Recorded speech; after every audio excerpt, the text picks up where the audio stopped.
Have you financed a car with Close Brothers Motonovo or Black Horse from 2007? They could owe you thousands of pounds in compensation. It's simple to find out if you can claim. It only takes a minute. Don't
That's right round.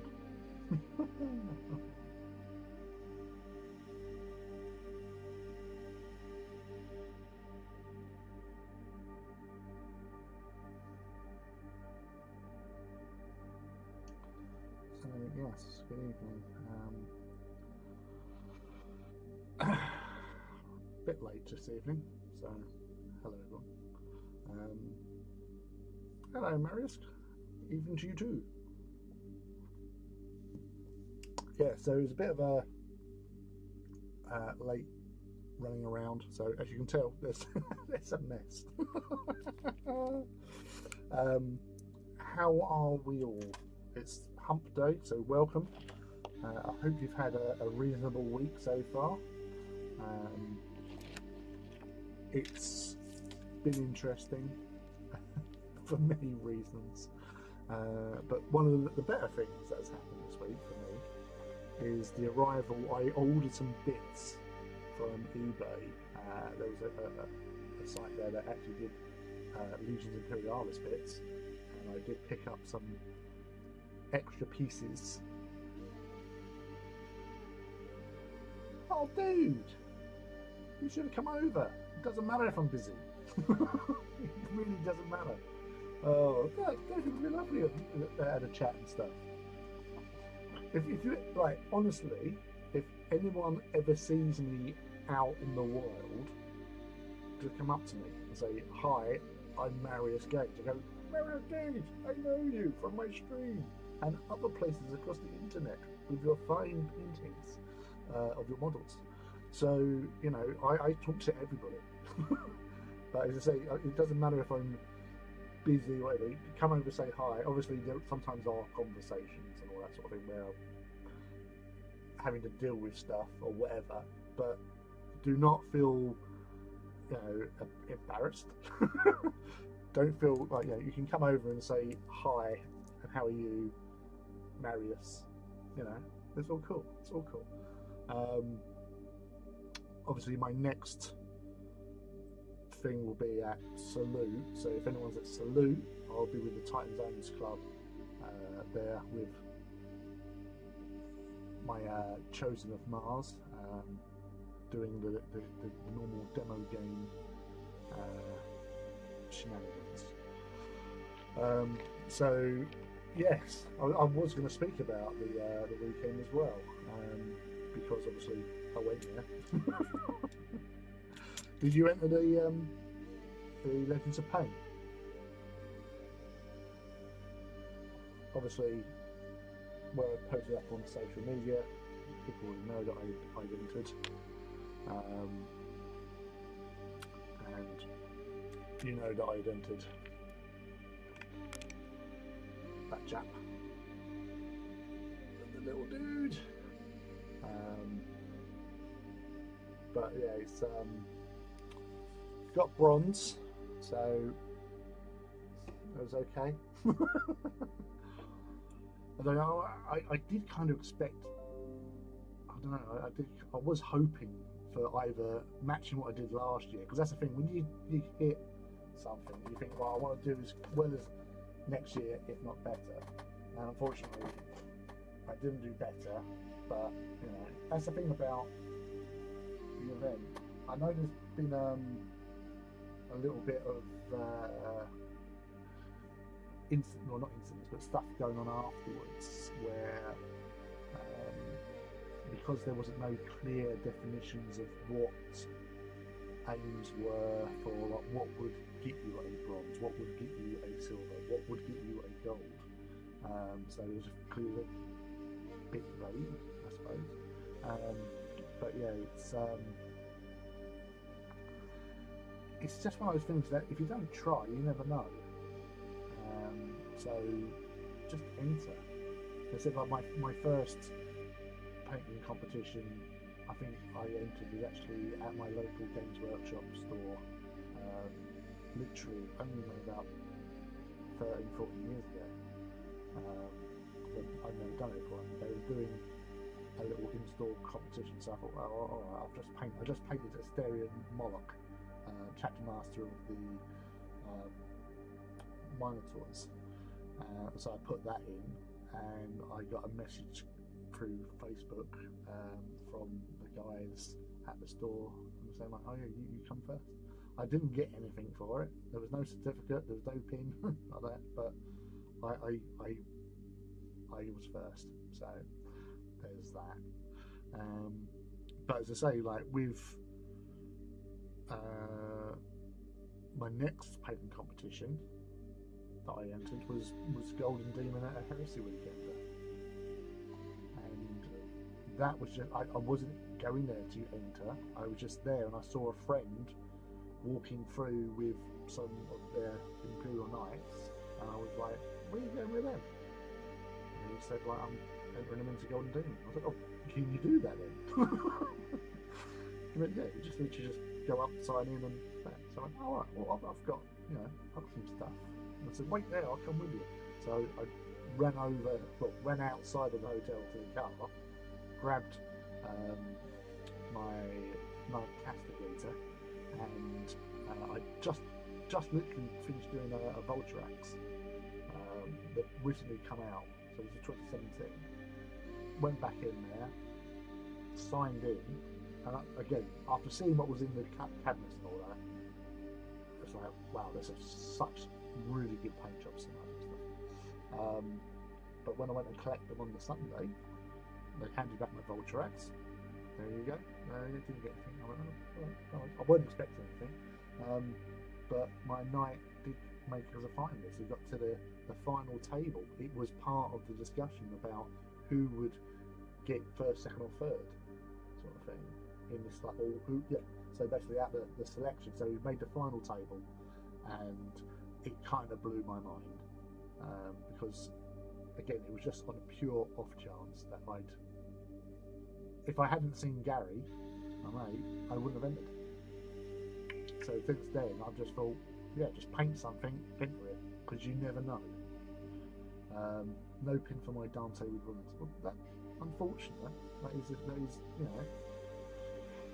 it's a shame. There was a lot of. There was 200 entries in there, and it had 2 hours to judge or whatever. But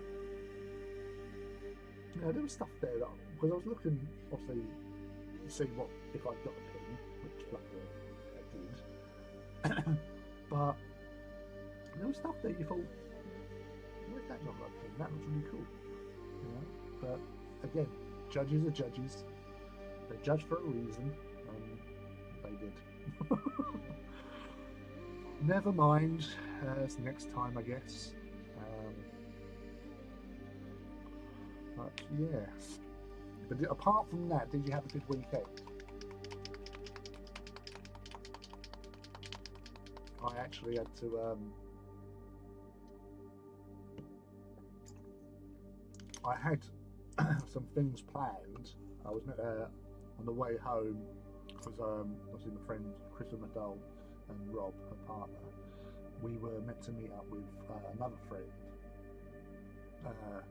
for sort of like dinner sort of thing on the way home. But I got a message from my daughter, and I phoned her up, and she was all upset because there'd been an accident at home, and basically her mum was in London. She didn't know I was in Nottingham. So I said, okay, I'm on my way, but I'm going to be a little while. I'm going to be a couple of hours at least. So we went, and so yeah, I basically ran out of Warhammer World, out of Bugman's, to much to the surprise of a lot of my friends that were with, and yeah, just got going, got to Southend for about 7:30. So I messaged my other friend that said, well, unfortunately I can't make it on that, and yeah, and then I didn't actually come home because I had to stay over because of stuff. So yeah, that was an interesting time.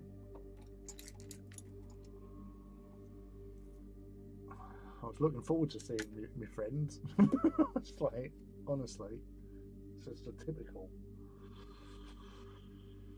I have to arrange something another time, I guess. But yes, oh, what am I doing? There you go. So yes, we're painting a Triorus at the moment. So using the good old Vallejo metal colour as the base. It's been primered. Now, some of you may or may not know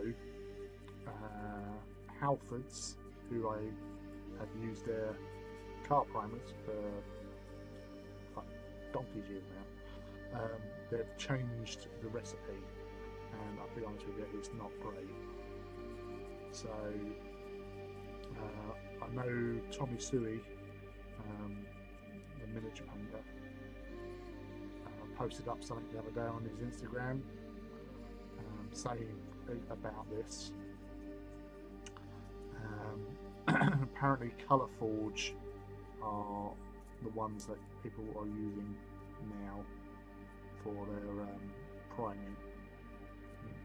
So yeah, so if anyone, because I know somebody on another Twitch channel was talking about them earlier on, saying, oh yeah, they're really great, and then I thought, I better point out they're not. They changed it all. So yeah.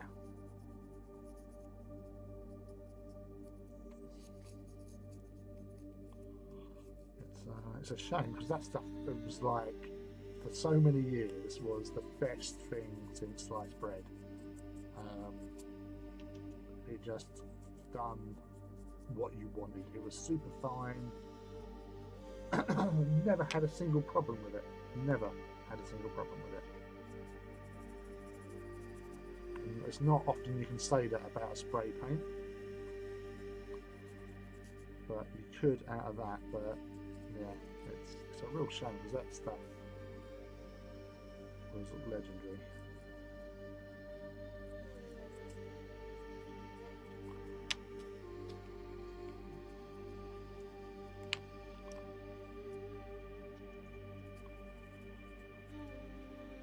I picked up my first Titan, a Warlord. Excellent. To be fair, a Warlord, I would rather build a Warlord than a Warhound. The instructions on it, for one, are a lot easier to follow, and you don't have the issue with the toes.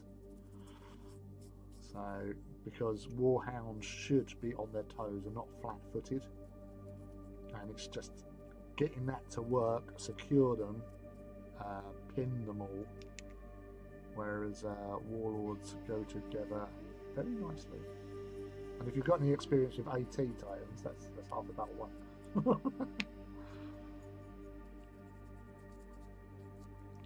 But yeah, no. Was Presagius? Was it Presagius she was going to go do?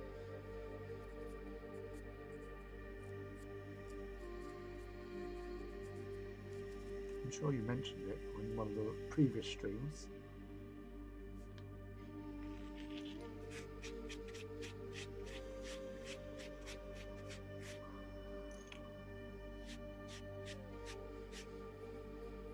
That's right, boy. You won't remember, but I asked you advice on what to buy last season. Well, yeah, Warlord. But yeah, no, it's Warlords are one. Even though they're big behemoths and they weigh a lot, they're like 8 kilograms of resin you're digging with there. They do go together well. Obviously, like JB Weld is what a lot of fellow members of the Titan Owners Club go with. So obviously lead cure and all that sort of stuff. Pinning as well, so get some like good, brass rod, and just in the leg sections, just drill through. There's loads of areas you can just drill through, feed it in, and there you go. So you've got a nice amount of options to be getting on with.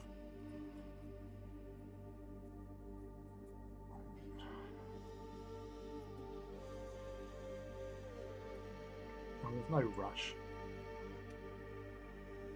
Although I do know of people that have built them fairly quickly.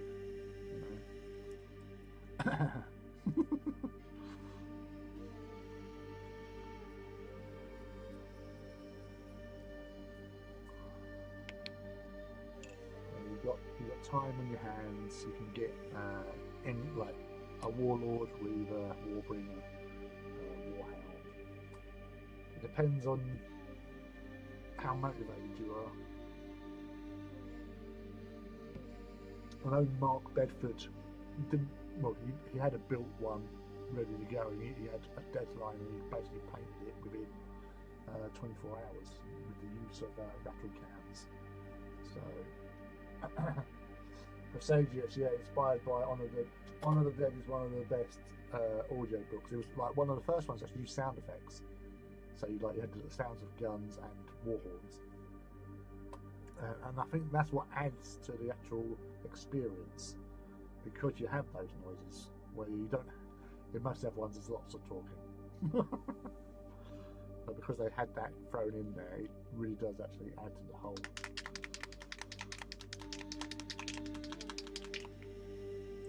No. Change of plan. Gotta do.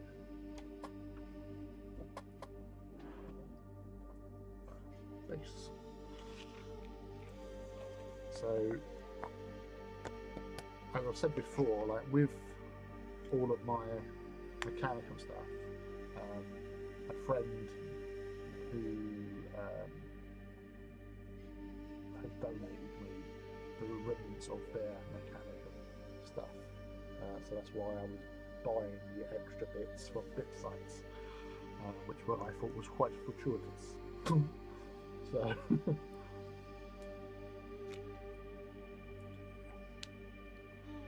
thought I'd knock some out tonight, if you know what I mean.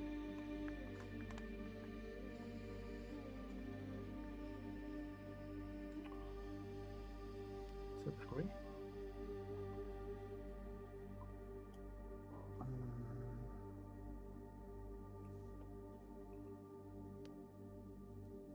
Where's my drill bits?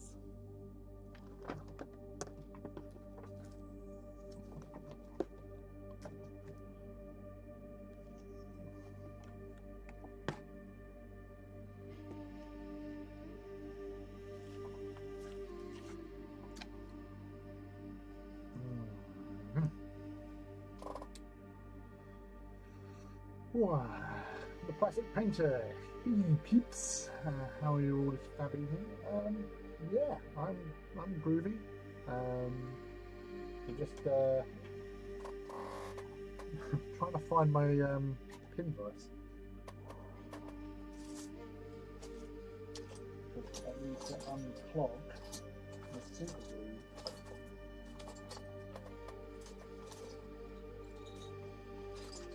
How are you? What are you up to tonight?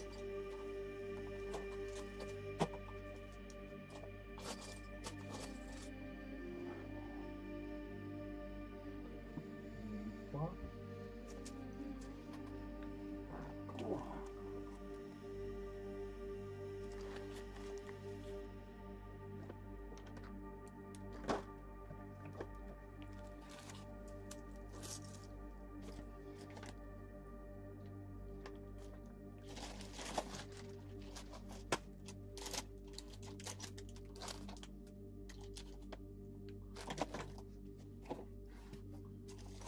Apologies for being off screen, but I really need to find that bloody pin device. I could try that actually. Let's try this instead. I am mixed at this moment. I fear my mum. Oh no, dude. Yeah, I've got a similar situation going on here as well, mate. So I know what that feels like. Don't worry, you're not alone. And obviously, hopefully, it's been detected. If it is, if it is lung cancer, it could be something benign. Especially like shadows on X-rays and MRI sort of thing. They need to get a biopsy, and until, and I've said this to numerous friends where they've had similar situations, until you know for definitely what it is, try not to worry about it, because you don't know, and all that stress and worry is going to really affect your health. So be there, be supportive, and then once you know for sure what it is, that's when you take the next steps. It will help you focus, it will help you push through and be there for your mum and to help her. Having somebody, although it is scary, I'm not going to lie, I've said several friends who have had various cancers and have gone through with them. But sometimes, and this is what sort of happened with one of my good friends she got breast cancer, and eventually she ended up with a mastectomy. But what I did, I never used to ask her how she was. I always just had conversations, just spoke to them about anything, because sometimes being forced to talk about what you're going through, it sort of affects you more. Having somebody who just talks to you, go, hey, what are you up to, sort of thing, got any plans for the weekend, and just keep it light and airy, does actually help. And my friend Sarah Ann is, thankfully she's went into remission. She still has to have regular checkups and stuff, but she has said on several occasions that just having that as a distraction from what she was dealing with everything else that went on as well, while she was suffering with cancer, it made a big difference to her, because you get to a situation where you don't, every time you speak to somebody, everyone just sees you as a cancer victim, and you don't want to feel like that. So, as I said, just be supportive. Go to appointments if you need somebody to go there to hold a hand and just be there as comfort. That's the best thing you can do. But just treat her as normal. Moan about what's going on in your life, but offer it as treat her normal as you would do without the cancer. Makes a huge difference to how they react and respond, and it's actually helpful, because they know that you're not thinking of them in that way, that you're treating them like normal. That's all we want to be treated at the end of the day. So I hope it's not for you. You know, hope for the best, prepare for the worst. So it is a case of just, you know, reading up, knowing what things are, but as I said, don't worry until something is concrete, you know, because otherwise you're expending a lot of energy and stressing yourself out when you don't need to. So you're aware, nothing wrong with being aware, but until there is a definite yes, this is this, then you go. Right? So I wish you all the best and hope for the best for you. Alright? It's a fucking shitty thing to deal with.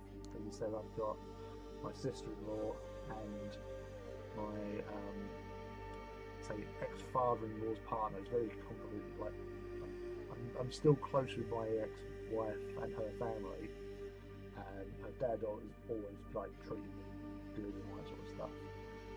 I actually fitted a carpet for her recently for her room, because obviously when you're going through treatments, she wants to basically have that space for herself, sort of thing, for her own sort of thing.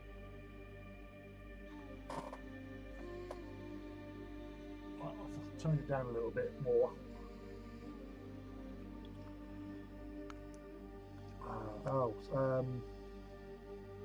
Good advice. Sadly, the older we get, the more experience we get with dealing with these heavy topics. Yeah, I've lost friends recently to cancer.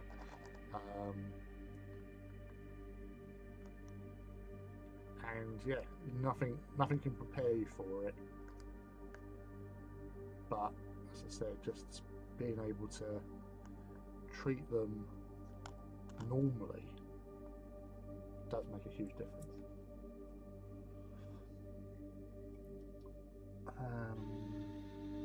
Evening, Doc. Evening, Andy Gizmo, Democracy Officer reporting in. I thought I said you was the propaganda minister. And I thought you named me Democracy Officer. So it's a a friend of ours is running a roleplay weekend later in the year. We're doing Helldivers as the game that we're playing, roleplay game. I don't know what system it is or whatever, he might just be making it up, but it's basically themed on Helldivers. And so there'll be lots of freedom and democracy to be had for all.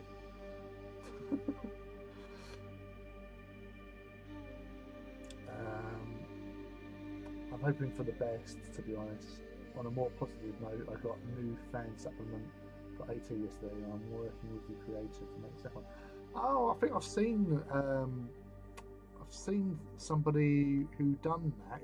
They've got the same sort of cover art than like normal books, isn't it? I think one of my friends, Ben Greaves, got hold of it. I keep on meaning to sort of follow it up and like grab a copy at some stage. But it does look so like well worked out, and you know it's got a lot going for it, and it looks cool as heck. So that's always worth having.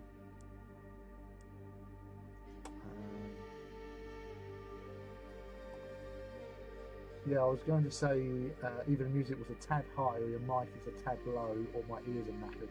I think the music was a tad high. Well, it was a tad high. If I just...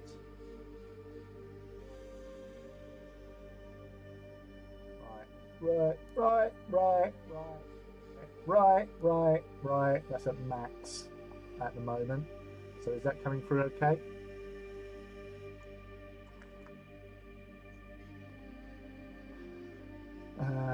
Either or. Hello, hope all's well. Hello, Judge. How are you, buddy? You alright? What have you been up to? Shenanigans, no doubt.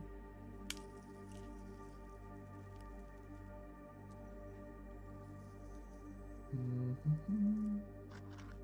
can't actually see what I'm doing. So I'm burying these dudes in my sand mix.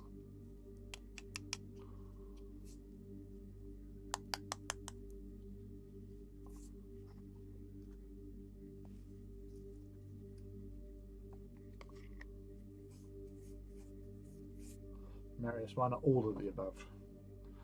Well, you know what I'm like. Sometimes I like to keep you on your toes by, mixing up sound levels. Make sure that you are actually paying attention. Don't really.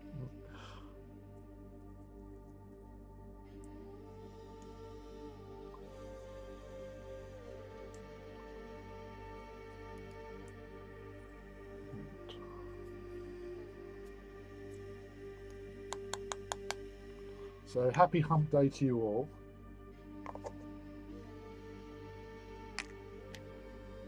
And I said we all hope the best for Plastic Painter's mum. So,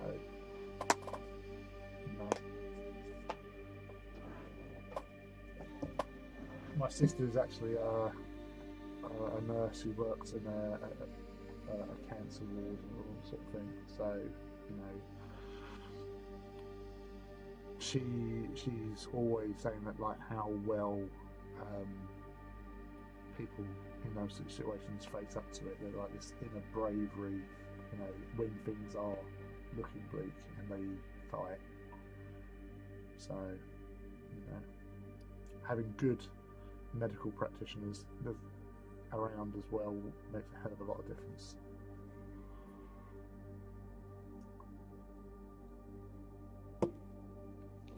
Mars.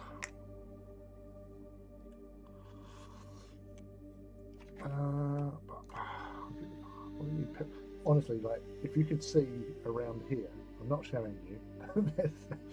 I've got my paints where they're normally scattered around. I've got a box of Fanators just loitering.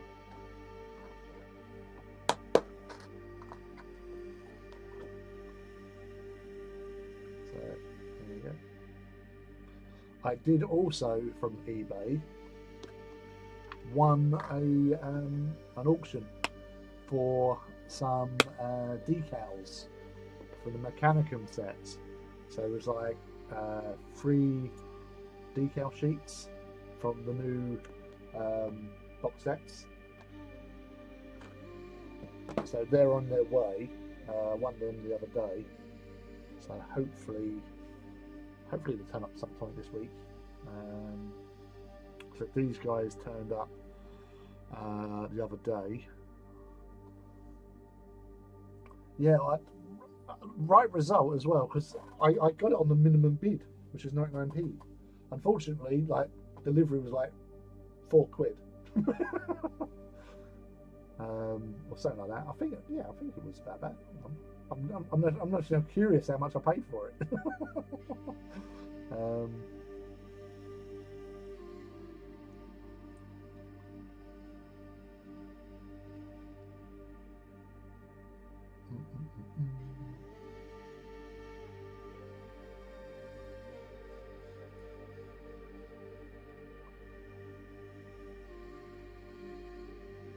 Yeah, it's $5.25. Postage was $3.50. The item, including buyer protection, because they do that now, was $1.62. So that for 3 decal sheets, I think it was alright. Well, it says $1.75 plus $3.50 postage. So I purchased this on Thursday. I won the bid. It was posted Monday, I think. So hopefully we should get it in this time. Let's go forward. Hello, the Alucard. How was your trip over here? Where have you been? Where have you gone? What have you seen?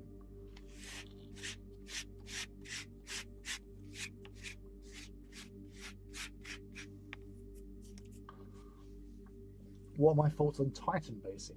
No base, individual feat base, or one large base. So initially, all my Titans were baseless. But in the last sort of 18 months, I have all my big Titans are now on bases. So for my Reaver Titans, I went to the range and they had these like cutting boards, because we had 10 each, acacia wood cutting boards. They did have for some reason a hole in it, a thumb hole, which I basically taped up one side and just filled it with filler, and then went over the top of it with filler, and actually shaped it to look rough and all that sort of stuff. And then painted it, sprayed it, and all that sort of stuff, and then drilled a hole through, and then got some large screws, screwed them into the feet of the Titans, and then with my Warhounds, I went to Hobbycraft, and they did it's like a build your own clock, like balsa wood clock, and they have a 10-inch circumference wood disc of plywood. So it's about 5mm thick, and there's like a hole in the middle for where you put the clock mechanism, so the hands come out and there are all these wooden numbers to go around for the clock face. But obviously you throw them away and then again you fill the hole, fill it over the top, put it down, drill through, screw, tighten the base. So both Warhounds, both Warlords are on bases. My Warlord, Warhound and Reaver, sorry, are on bases. My Warlord is not, is still freestanding.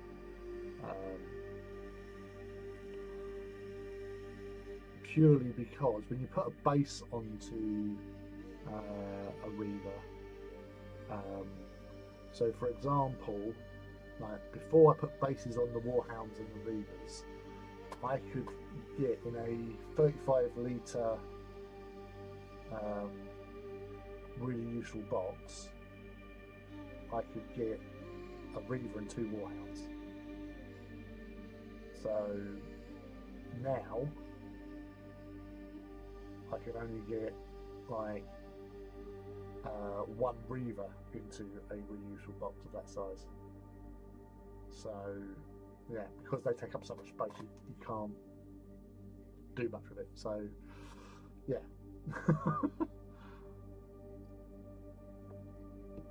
What you gain in stability, you lose in storage capacity.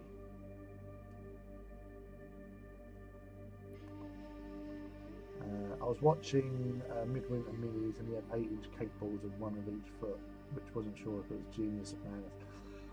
If you're going to put a base on it, put a base on it, like a small round. Like again, though, I play floor hammer.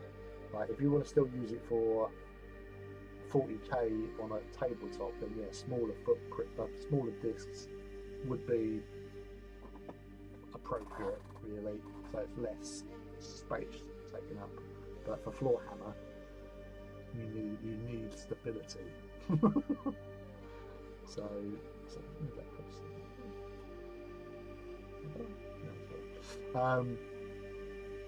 so yeah, bases are good. You can't go wrong with a bit of base.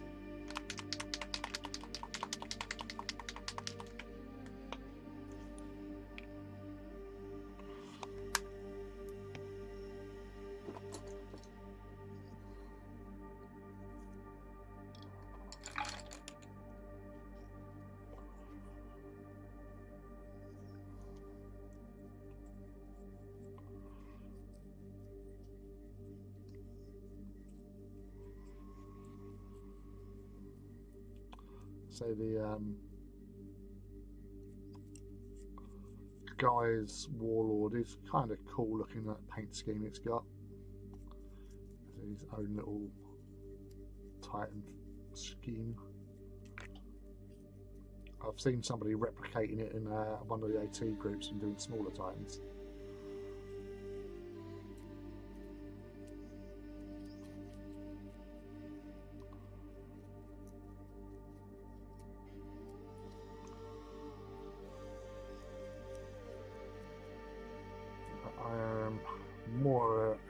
traditionalist. So I do like, official schemes more than making my own one up as such. I did make up my own one for Legio Autonicus, the Thunderwalkers.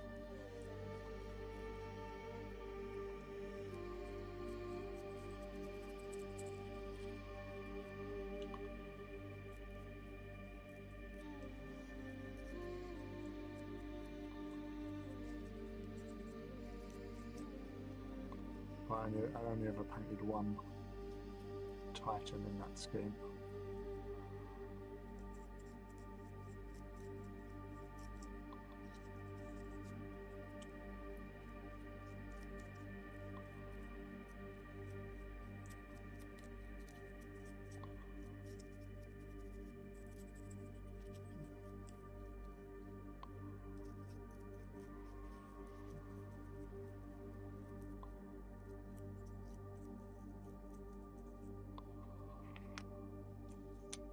I was a bit sad to find out that none of the named warlords from Honor of the Dead survived the heresy. I was planning on replicating it. Well,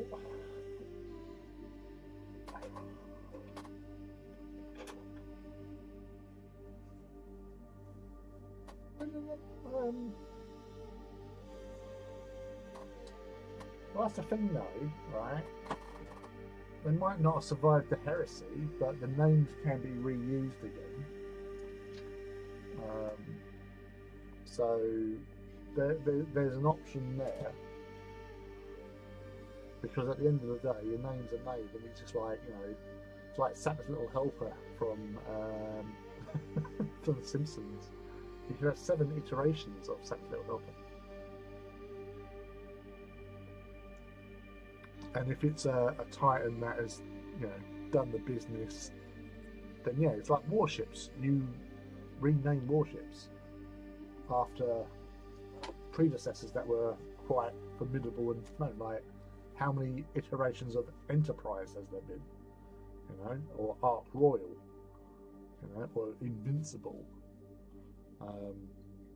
Once upon a time, HMS Invincible was a I think, a heavy cruiser, not a aircraft carrier.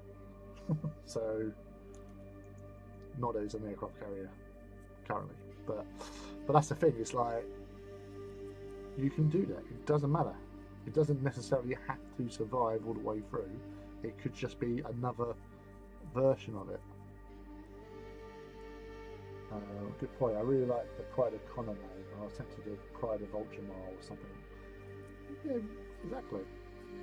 Like, look into, with the Legio Praesagius entry in the Loyalist Legios books, you'll have all the background for them in there, and it's good just to read up on it and get a feel for them, and again, name it up, named after its Forge world, so.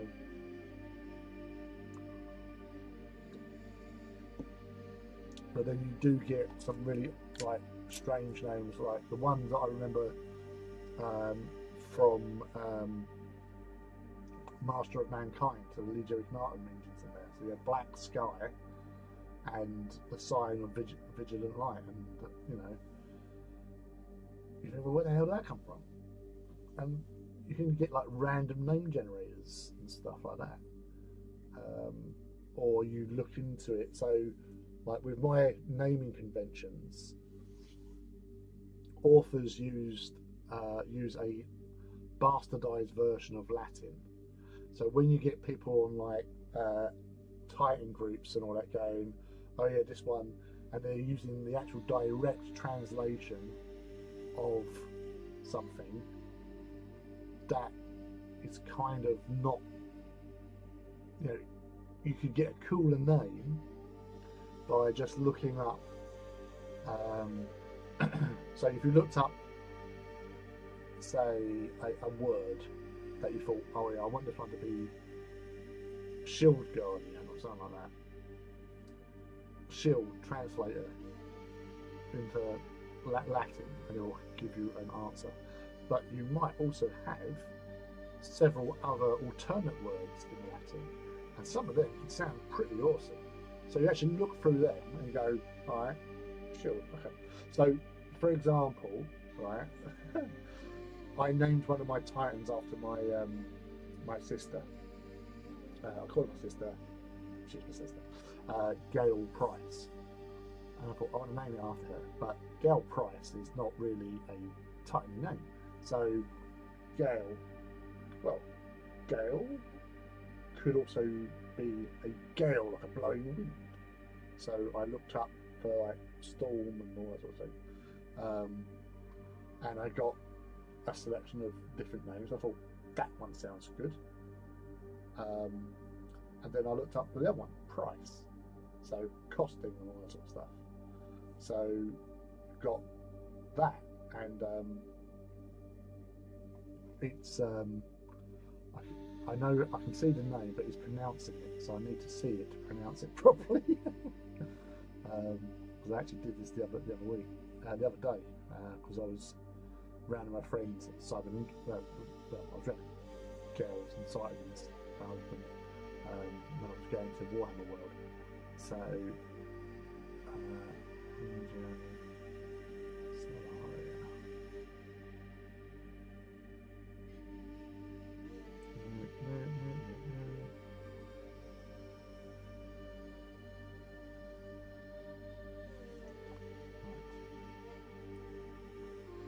So yeah, so Gael Price in bastardised Latin is Contagious Pretium.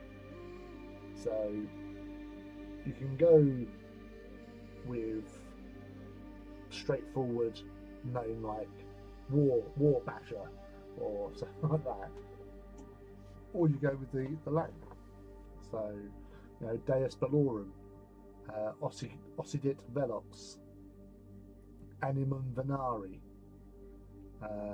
Canticum Bellum, Estrella, Aphonia, Aphiona Noah, and Artemisia, Sora Tenebris, Ictibus, Ira Tempestas, Veneri Ferra, Cyan Invicta Impevidus, Vados Sarcedos, and Venatores Luna. So, yeah. Whereas my War Master, that dude over there, Last Shadow. So, yeah. And Venet Bellum was the iconoclast I did. So, you know, don't go for direct translations, because half the time they don't sound cool, they don't have a nice ring to them. So you get the name you want to name it after, enter that into the Latin translator, and then on Google, and it'll come up with, if there's any other alternatives, like a thesaurus, any other versions, you can go, right, have a look through them, and it will have the pronunciation of it and what that word can actually mean. And there might be several different bits, so you know, go for that.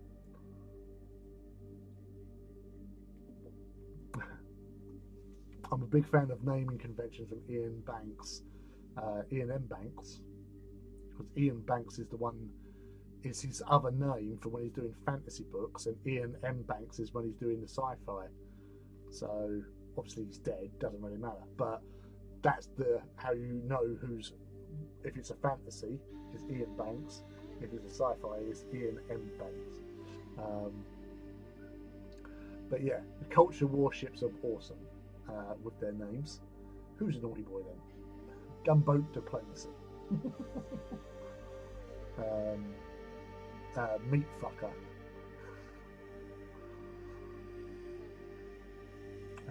I was using that as an inspiration. I was tempted by this phrase Gulliman used in the Primarch novel in a similar vein. Yeah, you know, you can use a phrase. It was actually one of I can't remember which Titan Legion I put it in. It's a Gryphonicus one. Bellum Gerrit.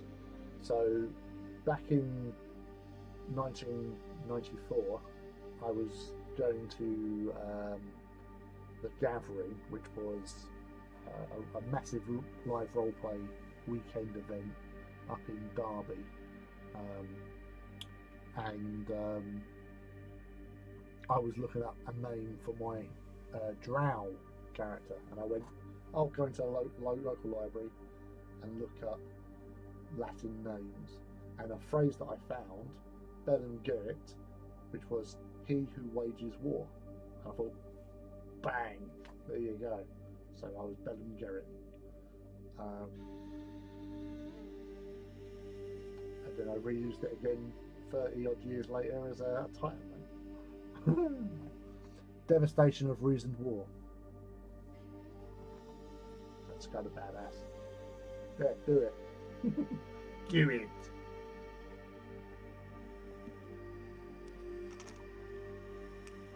Like the sign of ever vigilant light.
Nice of him.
Nostalgia for Infinity.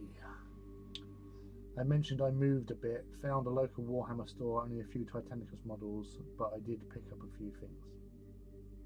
That is cool. That is most cool. Although that's very mechanic as shit now, I think.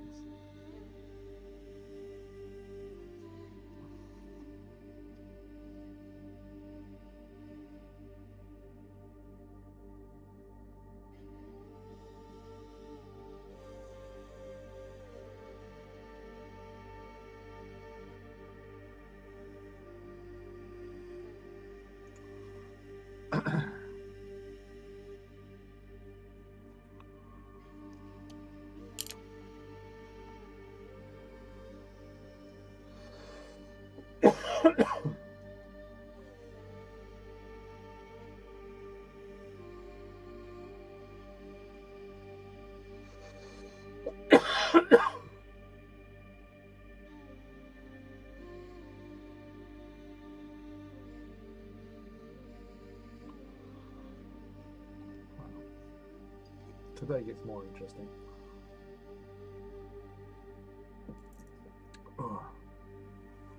Oh, that's more of a choke. Sorry.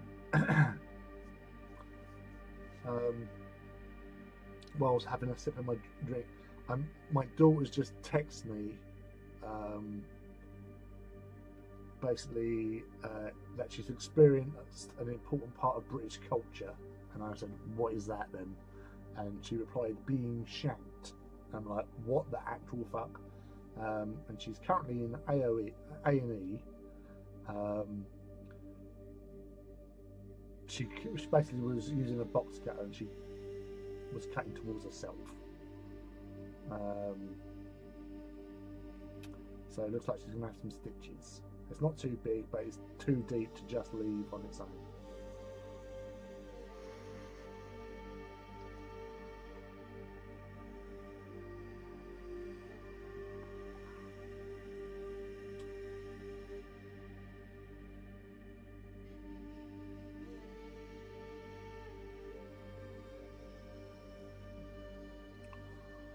Yeah.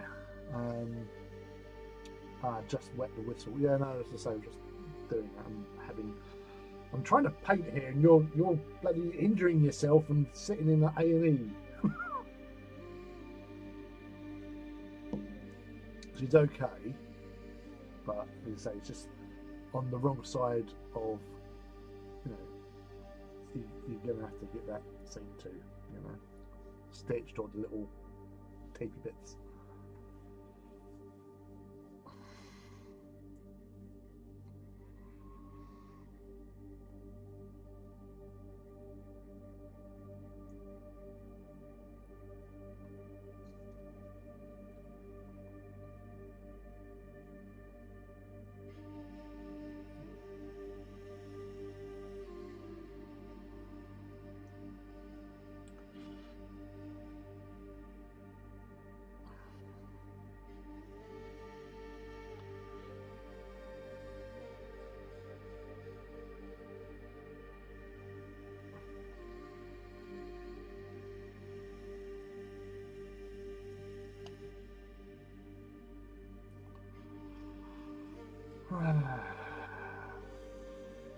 Yeah, she's just saying it's just boring here.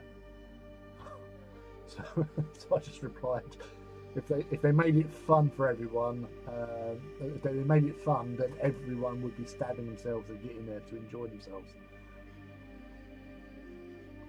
As I said, it's been an interesting week.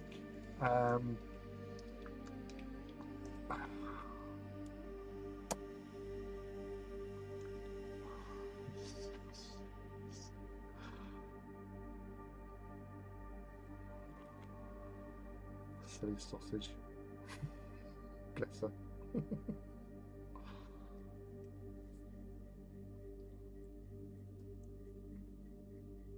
Yeah, so she's in the best. Well, luckily, they also live nearby to a hospital, so it's like a couple of minutes walk away from home. So it's not like, oh no, we've been kicked out, we got to go home, and it's miles away. We got to get buses, cabs, or taxis. It's literally not 5 minutes walk. She's the clever one. But obviously, in this situation, that was a bit of a boo-boo. So I know that she'll probably be a little bit like sheepish. Bless her.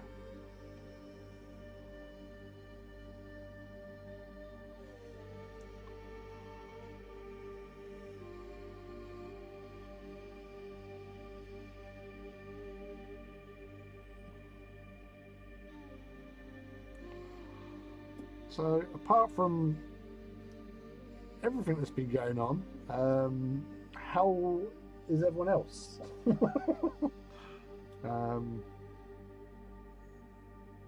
It's it's just one of those weeks. I'm actually got to take her to see her university this weekend on an open day.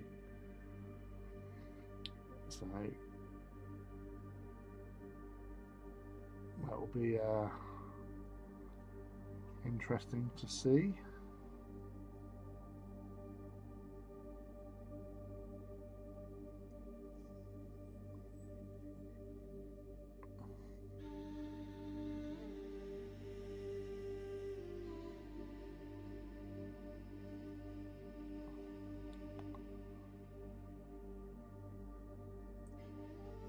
She's quite a clever little thing. Still don't know where she gets it from. It's definitely not from me. It's definitely not from her mum. We've even said at the same time, I don't know where she gets it from. But yeah, she's a clever little sausage, and I'm very, very proud of her. Apart from when she stabs herself.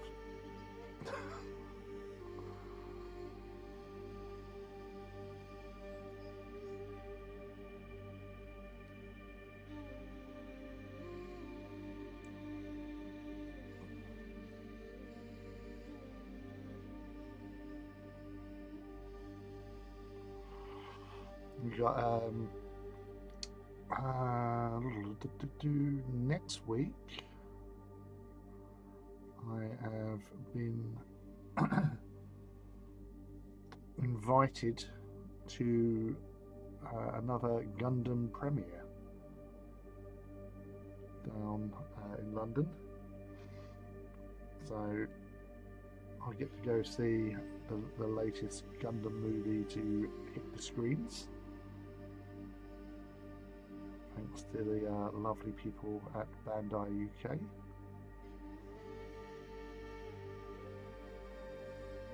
There might be a few other people that I know also attending, so it's something to look forward to, have a catch up.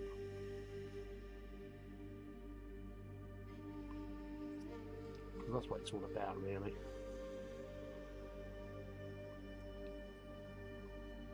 Meeting up with people.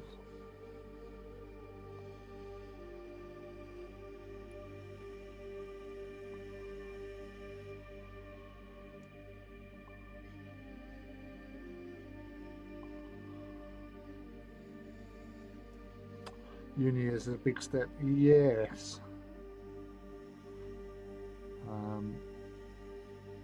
But luckily, like, because she's after doing certain courses, there's actually a university fairly close, so she won't actually have to sort of go away and live.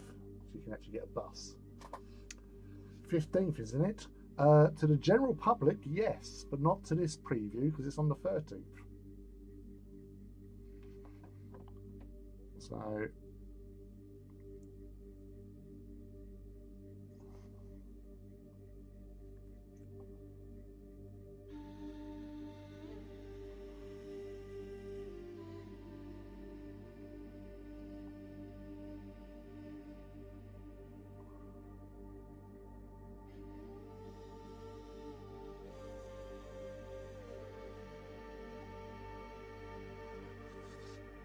yes, the G-Quarks, the beginning, like movie title name is basically GQUUUUUUX.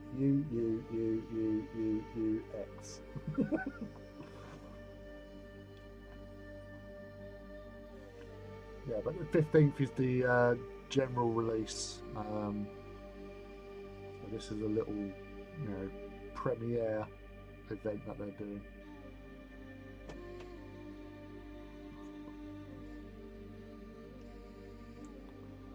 And another friend of mine just messaged me earlier on and saying, like, because I posted up on Instagram, I shared a post from Anime UK who were advertising the film, and he said, like, oh, are you going to this? I went, yeah. I said, oh, so am I. Oh, right, cool. So yeah, it's quite interesting to see who's there, and because this guy in particular I haven't seen in ages. He was part of the Titan Owners Club, but he'd since moved on to other things, but he still keeps with Gundam and stuff. Actually, it reminds me of a younger you, Gizmo. He's well into all the Gundam stuff, like yourself. So So yeah, I'll be watching. This is pretty much like almost a year on from the last premiere I went to. I watched Gundam Seed Destiny, but that was again, that was down in London. That was on a Sunday.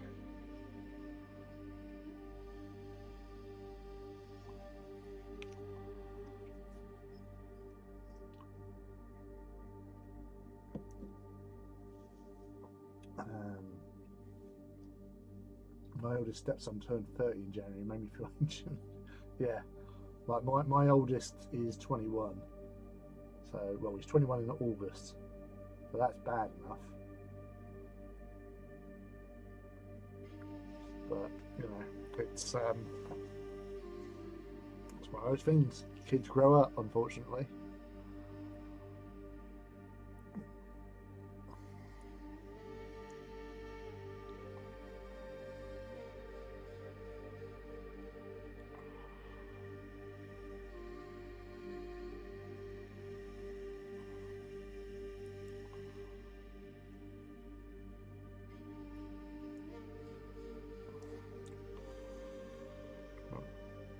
Obviously, anything I learn from my visit,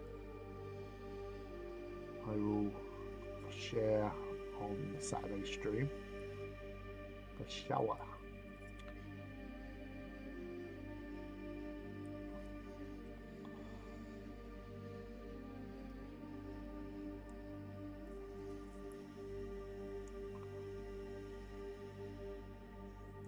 I know I'll be getting a because I'm obviously part of the sort of influencer program type thing.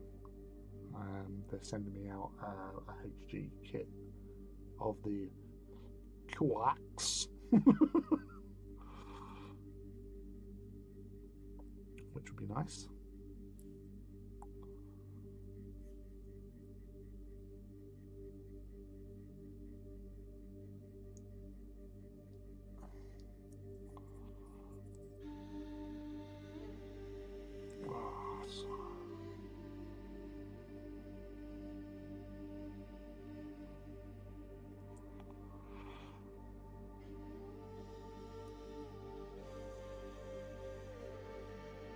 So I was actually, to be honest, I would say I was past couple of days and wondering what I was going to do tonight.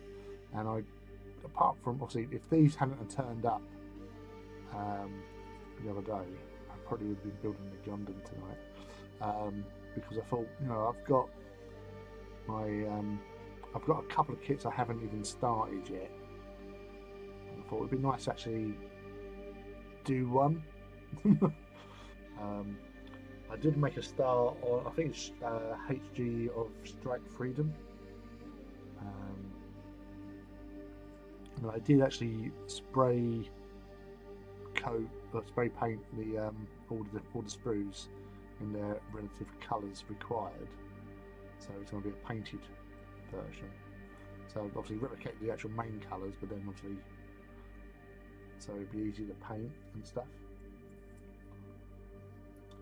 Got to have a pile of shames in the rules. Yeah, yeah, of course.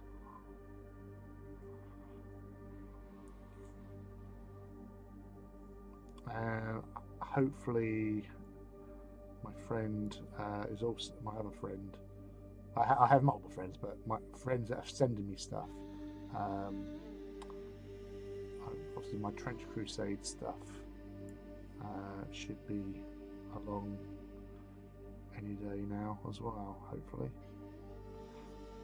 So my friend is having a bit of a bad week last week. I messaged them just to say, like, you know, because I hadn't seen anything, I thought I better ask just to, you know, because I don't. The last thing I want to do is like it's been sent and it's gone missing, and like if he's waiting for me to message him and say, oh, thank you for the stuff, and I haven't sent anything. You know, oh, it's a bit rude. So, yeah, I thought I just messaged him, but he's been having a bad week last week, so that's fair. We all have good weeks, we all have bad weeks.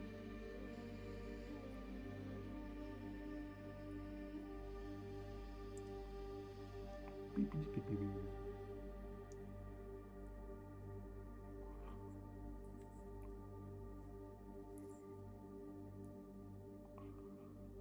Now, so I've still got a Titan as well to be built. I've been sitting up there for a while now.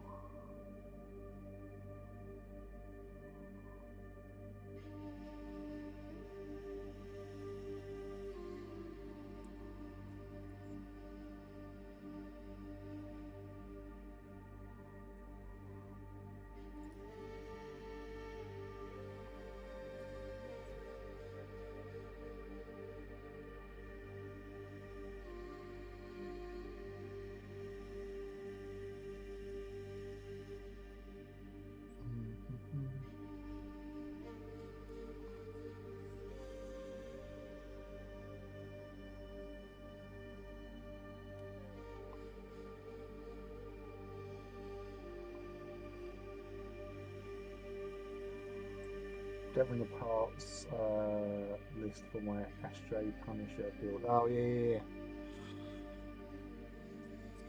Yes.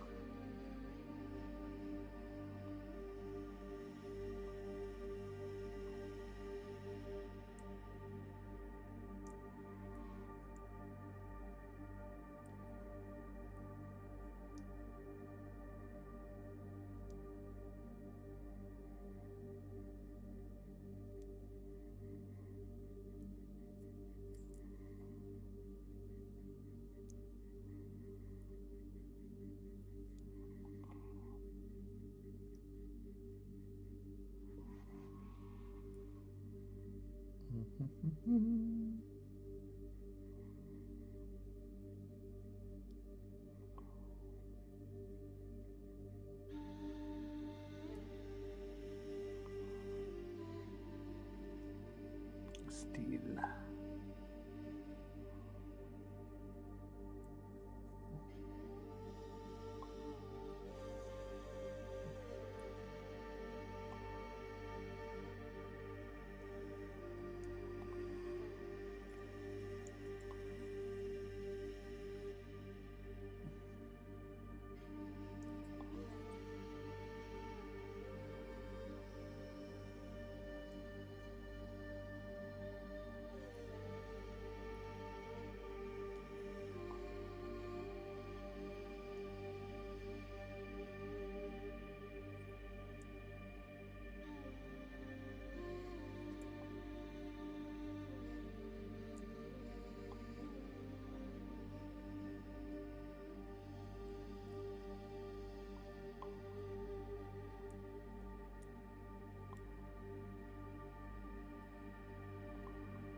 It's these Trioris, there's some additional parts you can put like 2 little rockets on them, but I've got 4 of these with rockets and 4 of them now without rockets, just to mix it up.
Ah, Engine Phil, sorry I didn't see you sneak in there, buddy.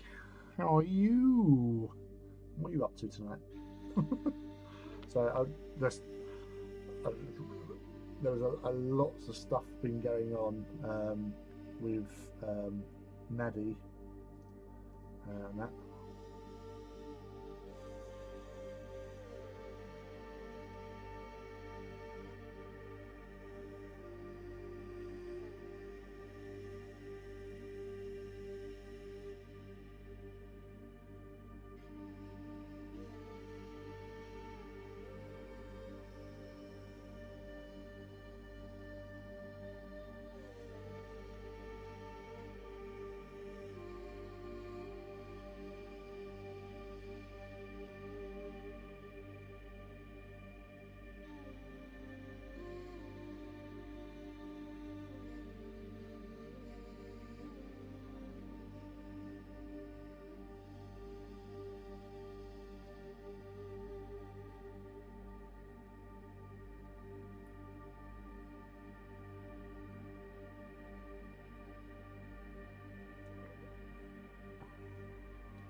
Yeah, so for those who have just joined us,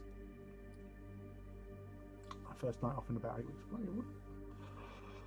But yeah, you were quite busy last time I saw you with the whole setting up of the beautician cave. I'm assuming you got all that flooring all tickety-boo for Louise and that the customers are flooding in. Yeah, so basically, Maddie messaged me a little while ago, and she's in hospital because she accidentally stabbed herself. Well, that's all cool.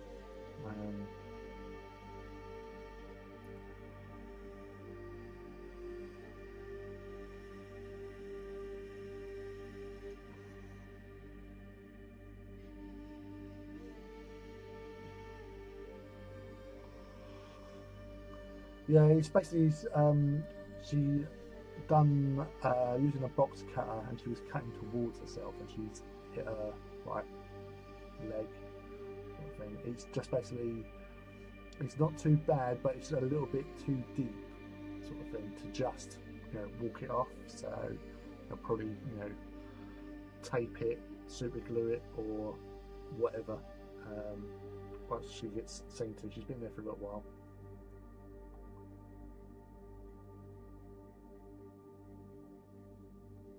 Don't know as of yet. I'm still waiting for her to come back to us on that.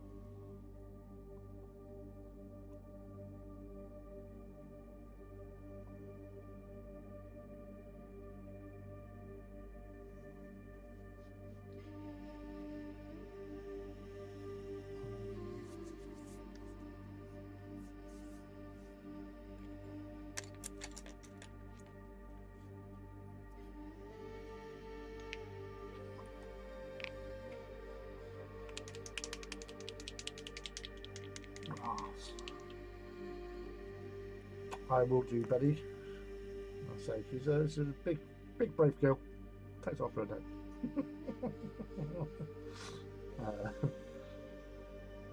But yeah, a little. She's had a picture. It's just basically just see a little gauze taped over it at the moment, but that's before she's been seen to. So yeah, it's all go, mate. It's all go.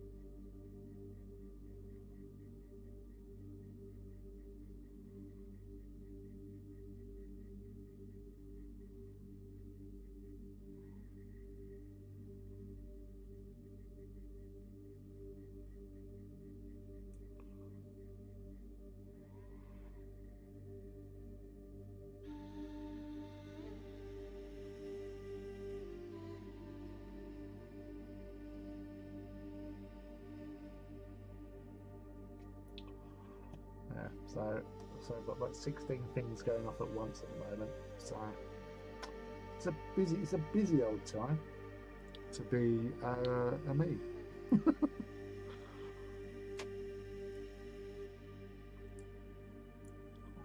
So have you managed to get any hobby done at all recently? Or have you been just too worked, filled with helping Lou get her beautician salon set up? Nothing. Well, you're always welcome to hang out here, buddy. Hide from the world and chill. Oh.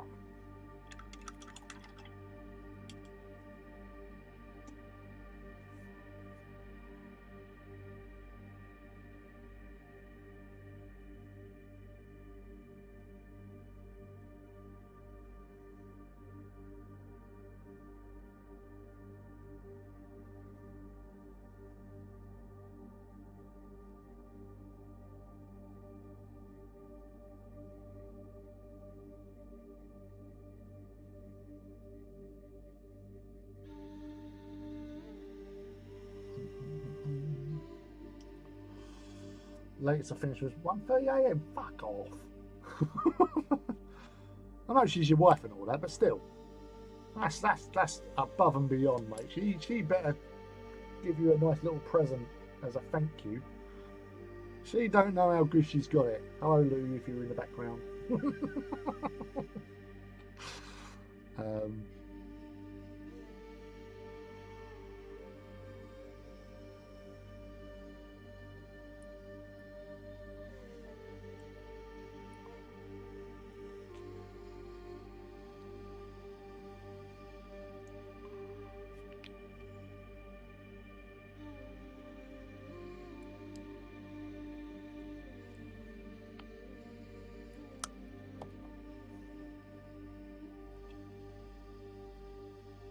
Wow. Sorry for those in the chat. Phil just sent me a picture of the impressive setup because he was fitting the vinyl floor into the beautician salon, and that is looking really nice, mate. So yeah, got a 1 kilo bag of mini eggs. Fucking pure win, mate. That is the winniest of wins. So I'm just getting a drink. I'm all out of beer, so I'm on to Pepsi. Nice. Oh, I've seen the frosted windows you was talking about. That's pretty cool.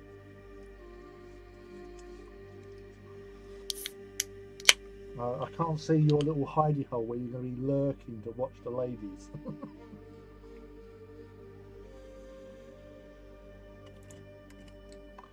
Pretty interested in those mini eggs, can't lie. Well, exactly. Who doesn't like a mini egg? Well, Maddie just got out. They glued it, so as I said, it's only a couple of minutes walk around the corner. So her and her mum will head back there, and she's fine.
Cameras are set for live stream.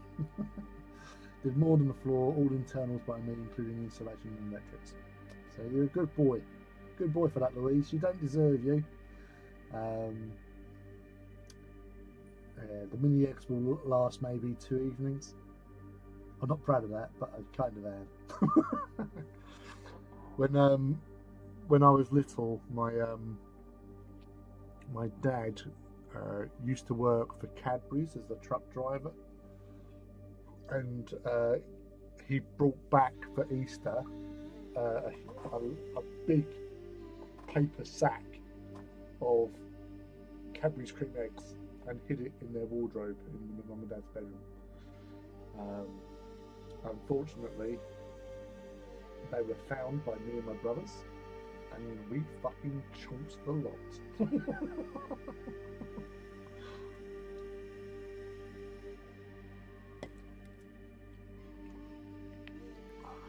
Just help yourself.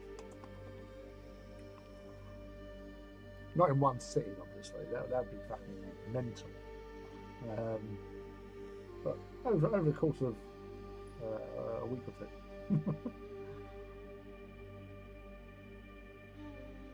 Strangely, he never did that again.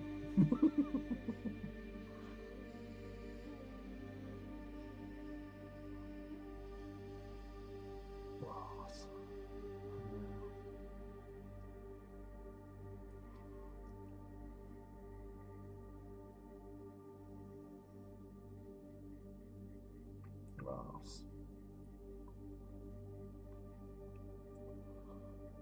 So just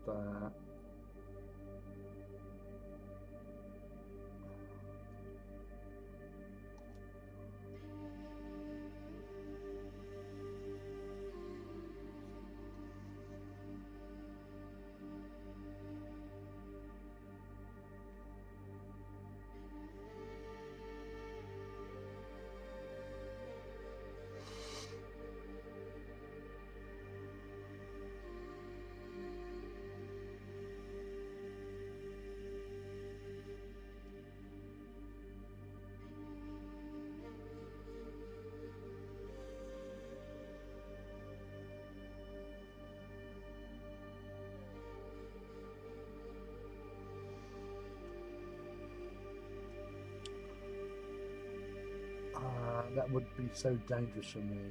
I remember a school trip to Cadbury World. May have spent almost £50 on the stuff to take home. Well, you kind of have to, really. It'd be rude not to. Ooh.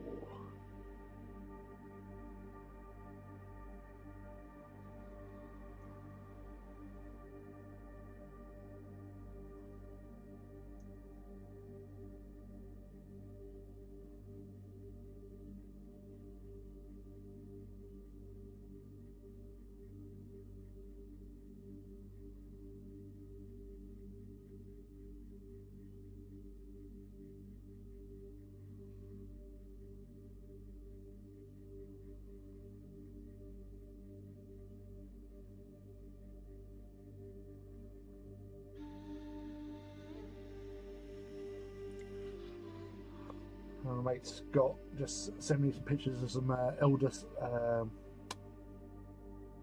Corsairs. He's been after some for ages, and he's got them and he's painted them. They look pretty awesome. Not gonna lie, they do look pretty awesome.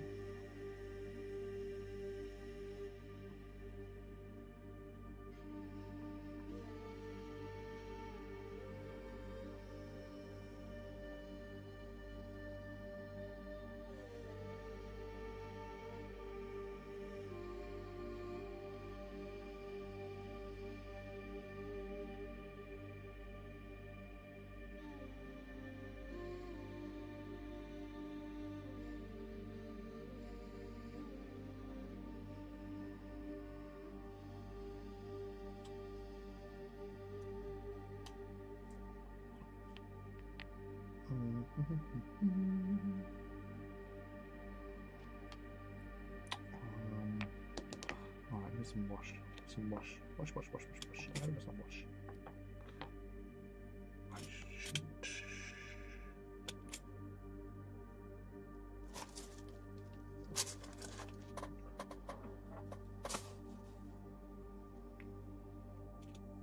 organising my social calendar amongst other things.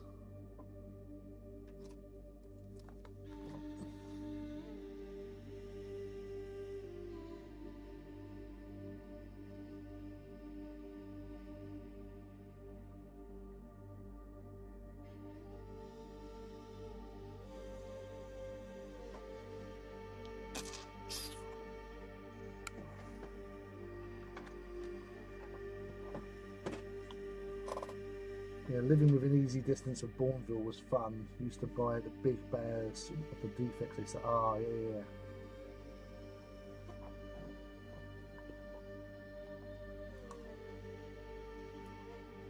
Oh, so that's where my pin vice was.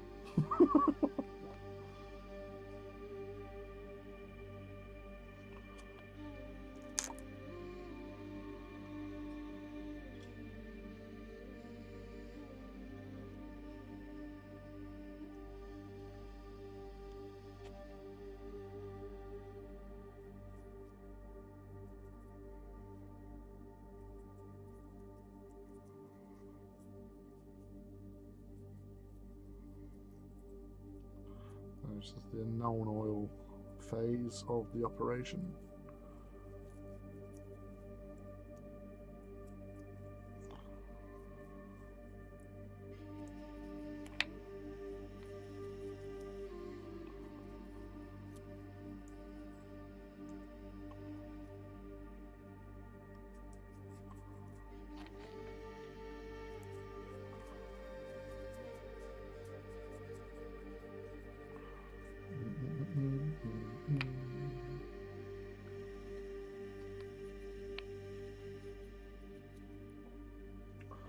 Yeah, so it's always a risk, you know, living so close to somewhere like that, especially when they give you access to the facilities, and you can take all that money that you've acquired over the course of weeks and months, that pocket money, and blow it out on sweets. Living the dream.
I just realised I missed out the groin section on one of these Castellax. Damn it!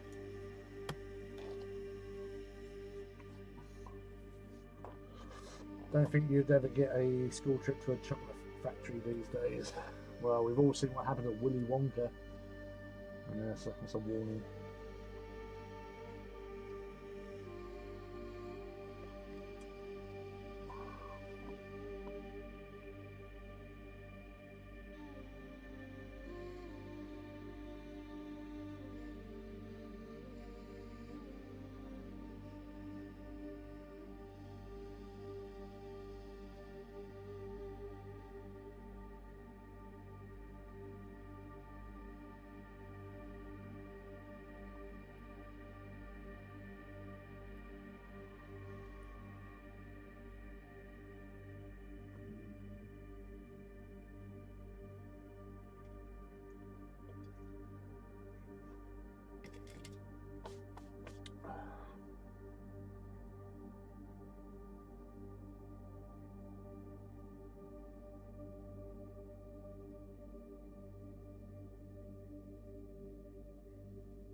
that will hopefully catch you Saturday. Yes, no, yeah, yeah, I am on Saturday. I was getting confused with last week. So yeah, we will be on Saturday. As I said, I apologise for the lack of communication at the moment. And so just getting messages from everyone at current, because I've got other things going on at the moment, as well as daughters coming out of hospital with self-inflicted wounds. Silly sausage. Bless her. But yes, hair dryer time. That's what we'll do.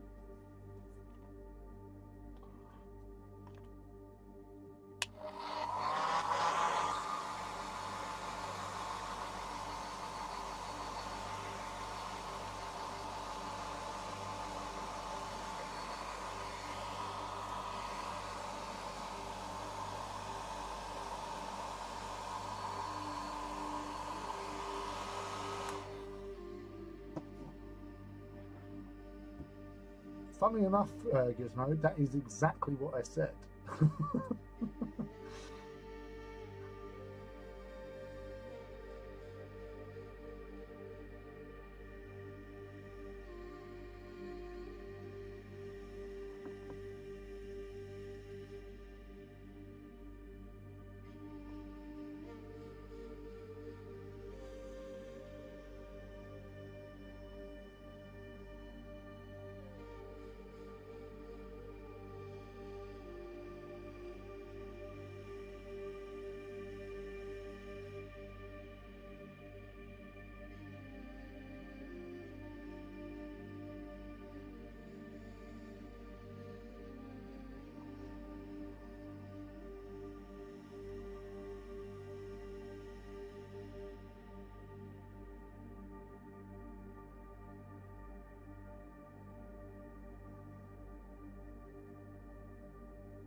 Hey, it's Master Moose. Hello, Master Mouse. How are we today? Just so you are aware why it's been a little bit quiet for your entry and all that, I've got the phone. My phone is blowing up because of stuff that I've got going on. Plus, my daughter accidentally shanked herself today. And she was in the hospital. She was just like texting us, but she's fine. It was just a little bit too deep, and they've super glued her. So we've all been in that situation with super glue. We know how effective it is at sealing wounds, as well as sticking ourselves to various bits of plastic, metal, and tables.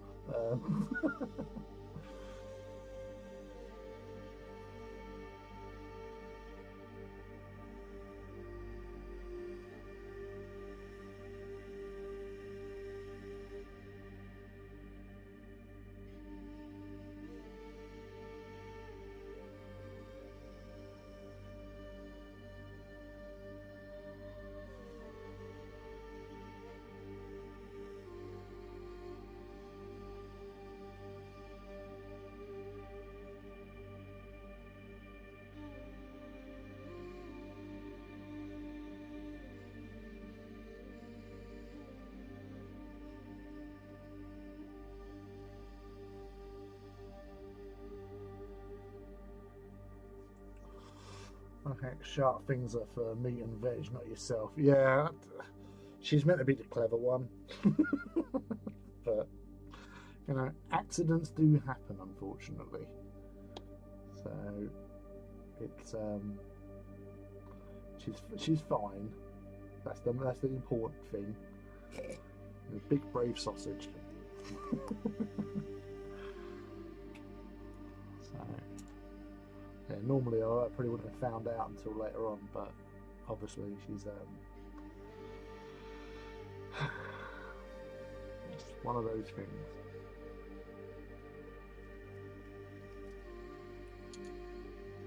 So what are you up to at the moment, buddy? Anything exciting? Anything cool going on with you?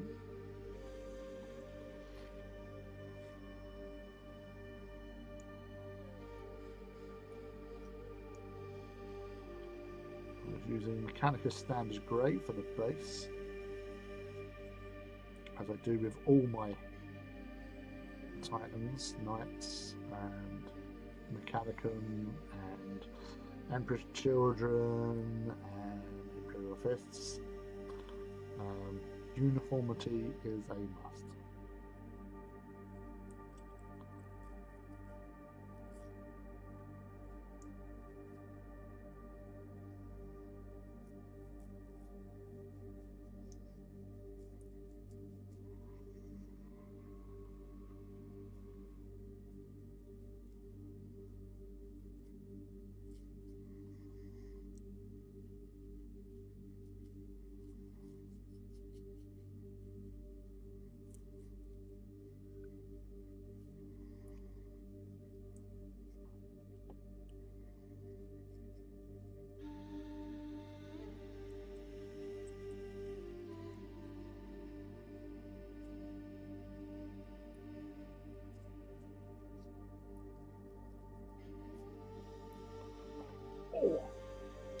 Getting prepped for Warlord priming, going to do it bit by bit. You're not alone in that, because Marius picked up a Warlord Titan at the weekend for himself, Legio Praesagius. So it's good to see a couple of Warhound Magos getting their Titans on. Obviously, whenever we're on stream, obviously, you know, like I've had experience of Warlords. Phil as well. He has a couple of Warlords, so I'm sure that if either of us about and need any help, still working on the cleaning right now. Yeah, that's a lot of release agent to get off of those things.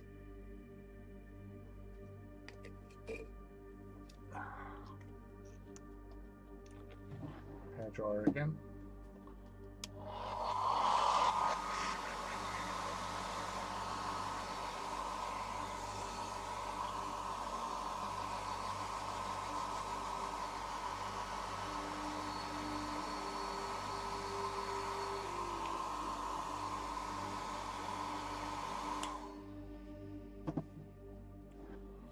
You do indeed, Philippe. You do indeed. You magnificent little sausage.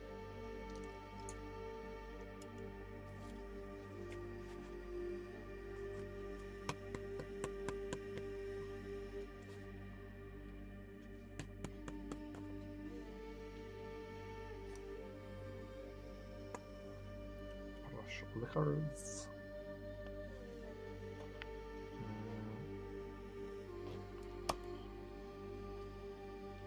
Because I forgot, I missed a bit.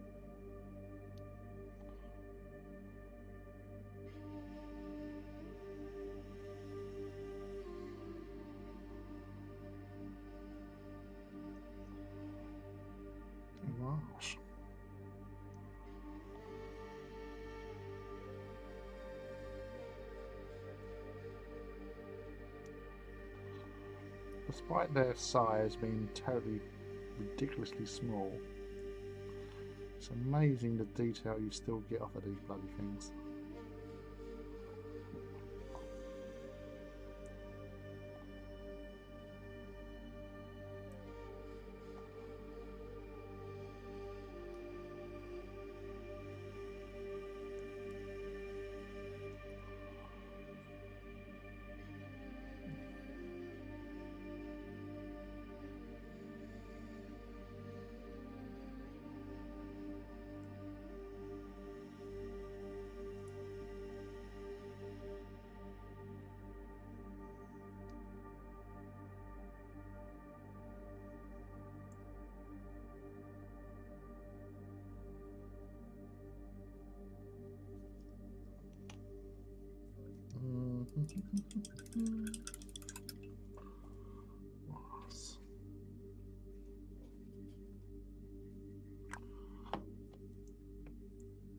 Actually,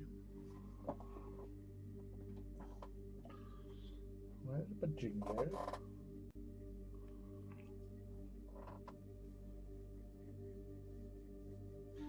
That must be that one. Yes.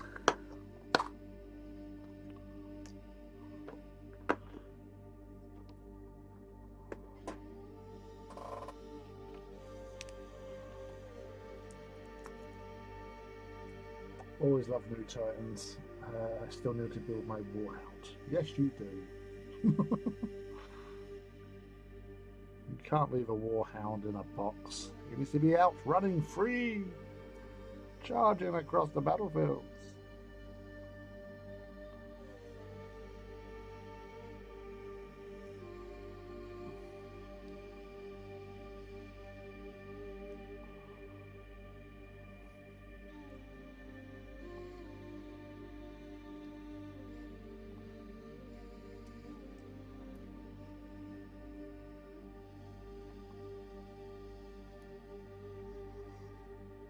I'm so glad I've magnetized the arms on the Warlord. I'm going to treat myself as an additional weaponry. Yes. It's like I've got, with mine, the Volcano Cannon, Sun Fury Plasma Annihilator, and an Ariok Power Claw with the built-in Volcano Cannon. Not Volcano Cannon, fucking hell, that'd be awesome. Vulcan Mega Bolter. That was it. I used to obviously start my career in Titan War with the Ariok and Sun Fury and Las Blasters on the roof, because when they first came out, obviously the Titans first came out itself, you think, oh, that's all right. But then they had the Mars Beta head, which is the one that's iconic for Legion Ignatum in particular. They do like the sort of Spartan face helm.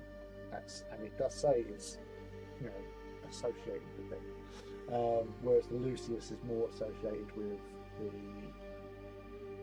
Mortis dudes. But I always used to say to myself, so like, if I got myself a Warlord Titan, I would have Power Claw, Sun Fury, Plasma Annihilator, and Las Blasters on the roof. And when the opportunity came to get one, I took it and got it. But playing in like the Titan Walks,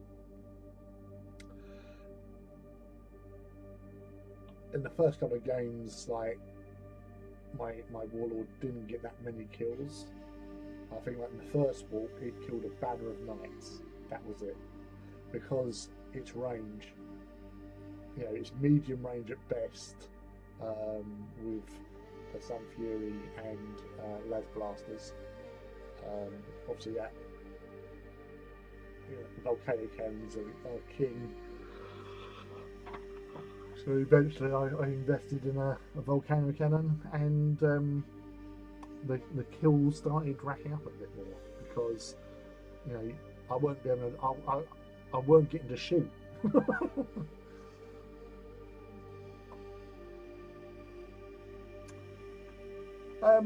Right, so if you attend walks, do you need to take the weapons that it's registered to? So prior to a Titan walk, so if you're getting into doing a Titan walk, and you're all within the you know, get tickets and all that sort of stuff, you have to register what that Titan will be wearing basically. So in that respect, yes, for that Titan walk, because they will print you off your character sheet for each Titan, so you have to send in they'll send out a spreadsheet thing for you to fill in the details of who you are, what Titans are, what class, and what weapon systems they are, what arms they're on as well, and they will print you off your own character sheet for them. So when you turn up to game, you've got that information already there, because it's all about leveling the points. So we need to know how much your mana pool is in order to get a balanced game, basically, as best we can. You know, it is hard because it depends if people turn up. You know, sometimes something comes up last minute and they can't attend, so then you've got to reshuffle the deck.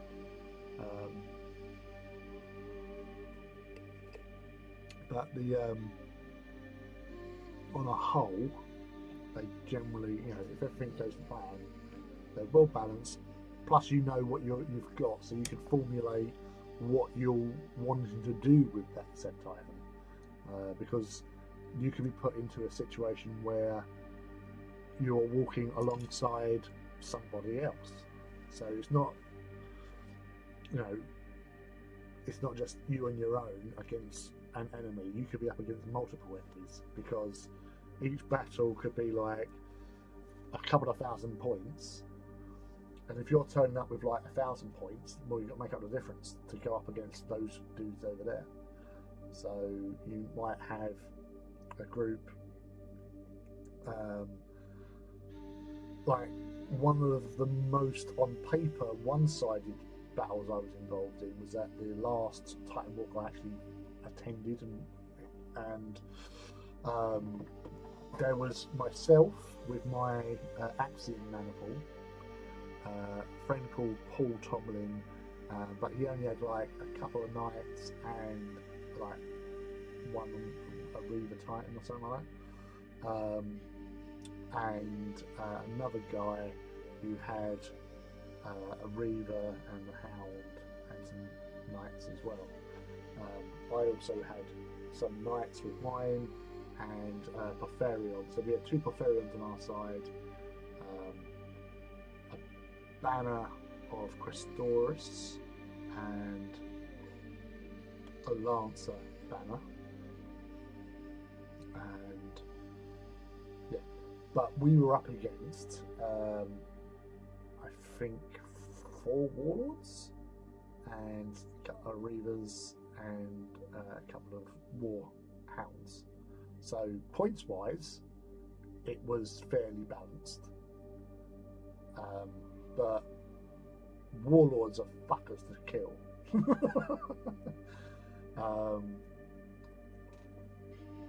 But yeah, it does add for an interesting dynamic, because I'm standing there going, oh my god, like we have 1 Warlord, they have 4 plus some Warhounds and all that sort of stuff. So yeah, after the initial shock of it all, and I asserted my control over my team, we came up with a plan of action, we committed to it, and we were victorious. So the thing is, with like Adeptus Titanicus, and primarily, as a game, it's not just what Titans you're fielding, it's the battlefield you're fielding them on. So you use the battlefield to your advantage if you can at all possible, because that does make a huge difference to winning and losing. Admittedly, it's about having fun, but having to go up against 4 warlords is not fun.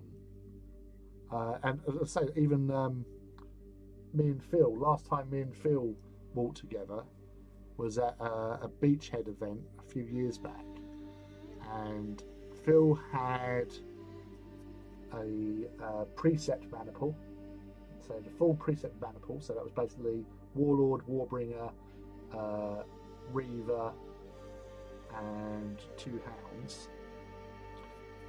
I had a heart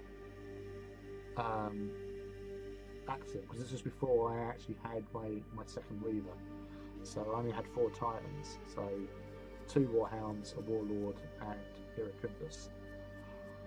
And in the entirety of the first turn, we was up against 3 enemy Princeps, and they had like, I think they had like 3 Warlords there, at least 3 Warlords, possibly 4. They had a Warbringer, a couple of Reavers, and again a few Warhounds. And yet, me and Phil were victorious.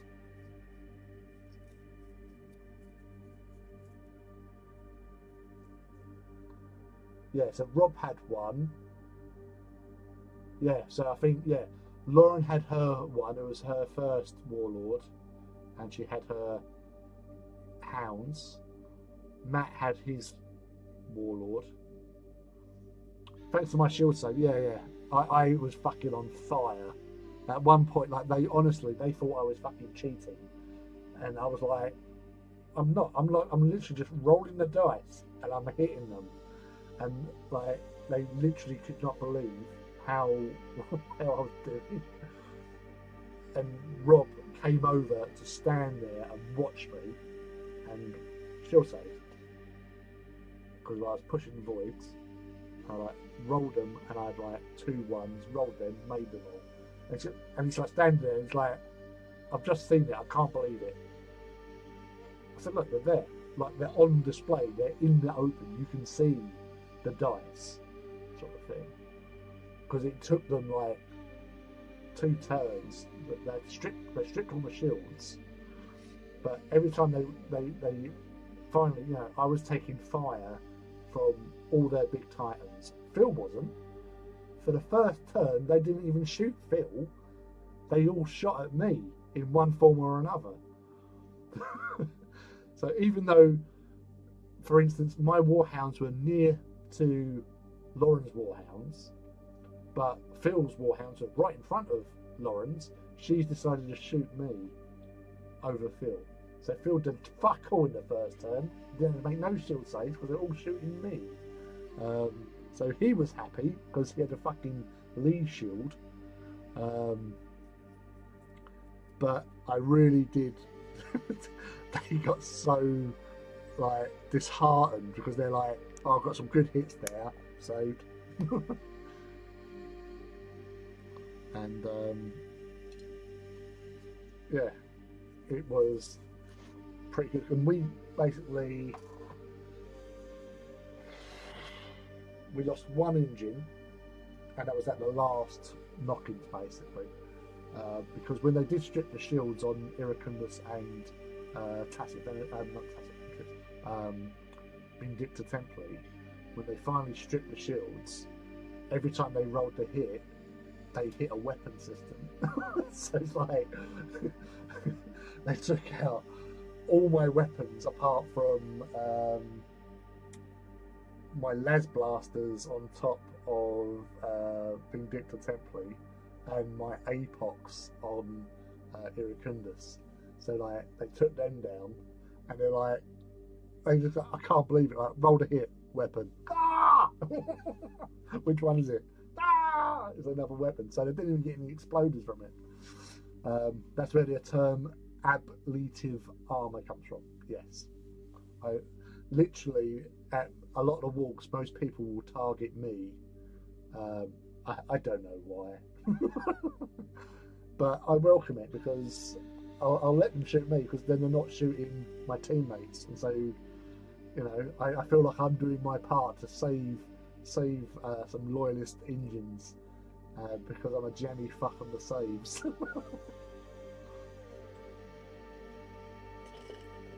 Big name kill, yeah. There was a discussion that I know Martin is all for it, which was that if you kill Iracundus, you should get a gold kill badge, because it's a named Titan, and because it's my Titan, everyone knows Iracundus. Yeah, well, I say, like, you love walking next to me, Rob loves walking next to me. Actually, thinking about it, last time I walked with Rob, it was a similar situation, and that was the first time I had a full mana pool, full Axiom mana pool, and that was at Greetings from the Warp. He had a preset mana pool, I had my Axiom mana pool, and we was up against 4 warlords. I have faced multiple warlords on multiple occasions, and there was a couple of your Iconoclast, your Reaver, Legion Kratos Reaver was there, wasn't it? That John was in charge of. I need to learn the rules of Titanicus, to be honest, but no one at the local club is interested. Well, on if you watch on YouTube Tabletop Standard, if you look up there, they've actually got a selection of tutorial videos, and they go through each phase of Titanicus. I always re-watch them before a Titan walk, so it's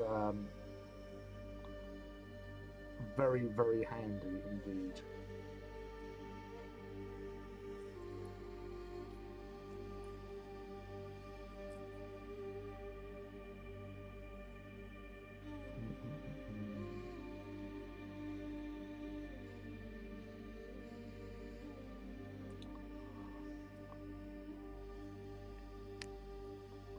Last LGT was 7 versus 2 warlords. That's the one I participated in, wasn't it? I know it was a 2-day event, wasn't it? LGT, isn't it? I know I was there for the Saturday.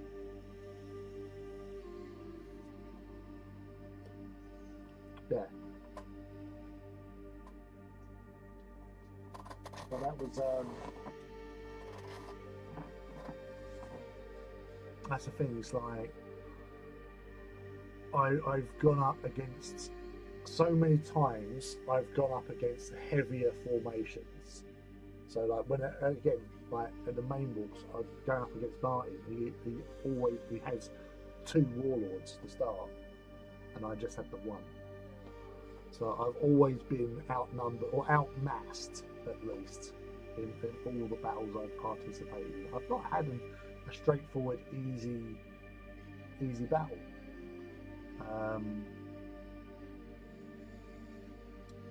So yeah, like again, 2022 when Leaky first came to the Titan Walk, there was me and Leaky both had warlords. And then we had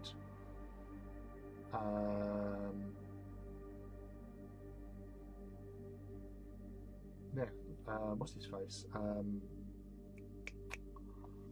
Army dude. Can't remember his name. Spike's mate. I can't think his fucking name. Yeah, so like you had me and Leaky with Warlords, and we're up against Matt and Lauren, who've got 3 Warlords between them, and then they've got Eddie. That's it. Yeah, Eddie had his Reaver and some hounds, I think, weren't they? And then obviously Leaky had a Warhound, and I had. Did I have? I think I had Raptorus then. I think I was the first. Yeah, I think I was the first main walk I had Raptorus at 2022. Yeah, it was, because that's when Lee turned up with his Imperator. But yeah, so I've always been outmassed, because as I say, trying to take down Warlords is a nightmare. Obviously the smaller ones are easier if you're lucky enough, and they're like, you know, sharing shields and stuff like that. But you just got to play what's in front of you, and hopefully get some engine kills.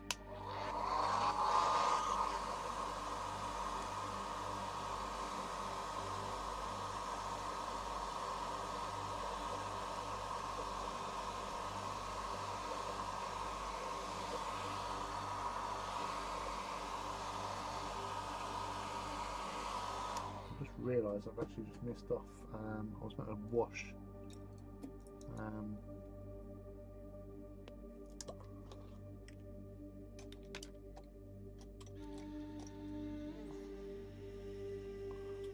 Okay, I'll do.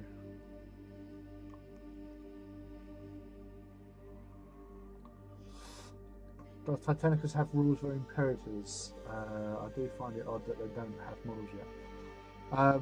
They don't.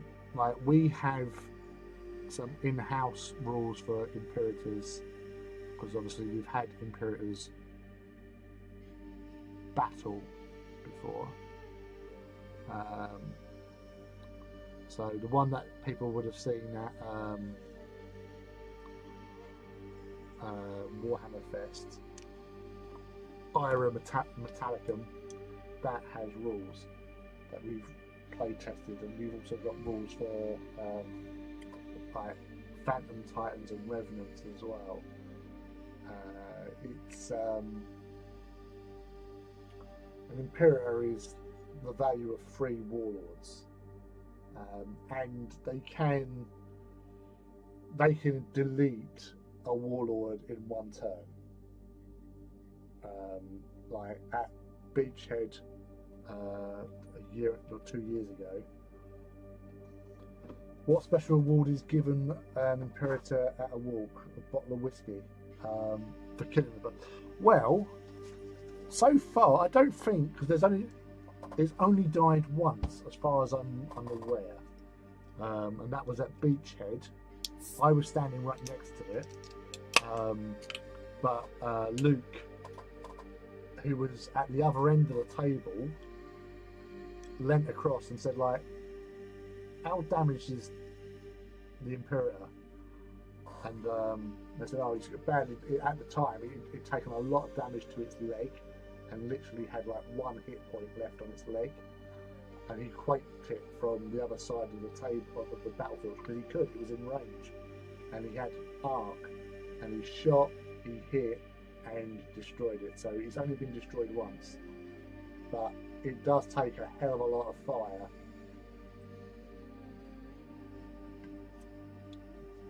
to take down, because it's got obviously a lot of shields, but it's also got a lot of clades, Servitors clades. But it had been shot at quite a lot. I don't think I don't think we've actually given him anything for the engine kill. Like, we all know he did it, and I said like he should get something in special recognition or whatever, but I don't think anything has, which is a shame. I think he should.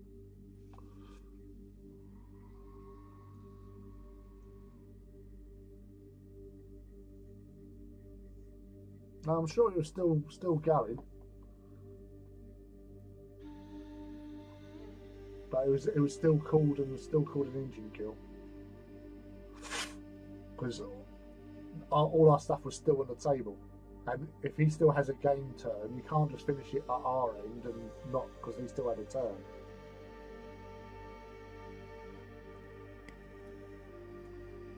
But it was like the last innings, the last shot of the game.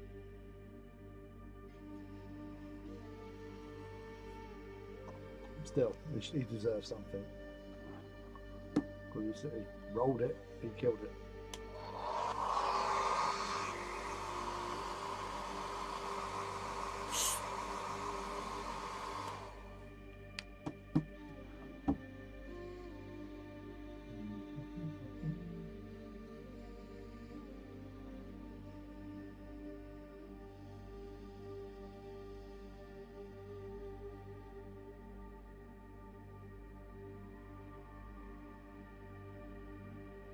I'm pretty sure they said he basically had nothing. Well, he could have shot over there, but he had a Titan. Well, yeah, I'm sure that was it was still going on because I think they just finished off the whole shooting from Matt and whoever else was down there, and was on one wound, and he just asked a question. Because he had a Warbringer at the back of his, because he was only there for his close combat battles with his warlords, and his Warbringer was sitting at the back. No, it was only one shot he had because it's the only thing that was in range, which was the crate cannon.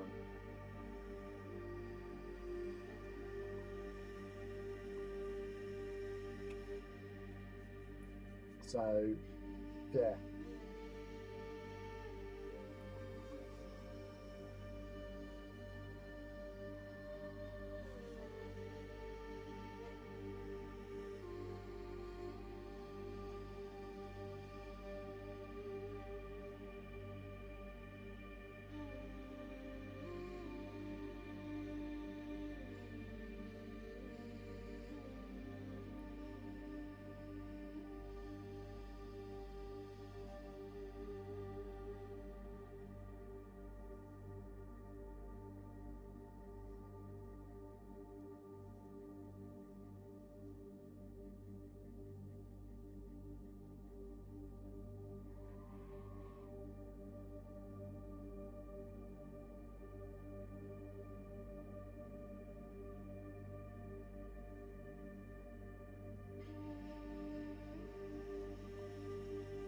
Obviously in Titanicus we need to strip all the shields down first, as 40k has removed the rule and just done an invulnerable. So yeah, so basically, right, night Anti-Gizmo, sweet dreams. I hope to see you later on, Sat. Yeah, so with Titanicus, the other thing is like, if it's got one shield up and you fire a weapon that has multiple shots, so like a APOX at it, all those shots that hit are hitting into the shields. So if like you roll to hit, you get, you know, off a warlord you get like 7 hits from the APOX. He's got to make 7 shield saves. If he saves them all, shields stay up, sort of thing. If say he had 2 shields left, so he's on a 4+, if he made 7 shield saves at 4+, yeah, shields stay up. However, if you fire the APOX and what do you call it? Like he fails all of them, they don't carry over. So all those shots that he failed to save all impact at the shield, shields down, and that's that firing set phase is over until and then you fire your next weapon, sort of thing. So you don't have a carryover. Whereas in Legions Imperialis, you do. So yeah, in some way, some respect, because it's like a simultaneous thing. So you strip the shields. Once the shields are down, you then fire your heaviest damaging weapon into the unprotected armor, and hopefully score a big hit, and then you go through the motions from there.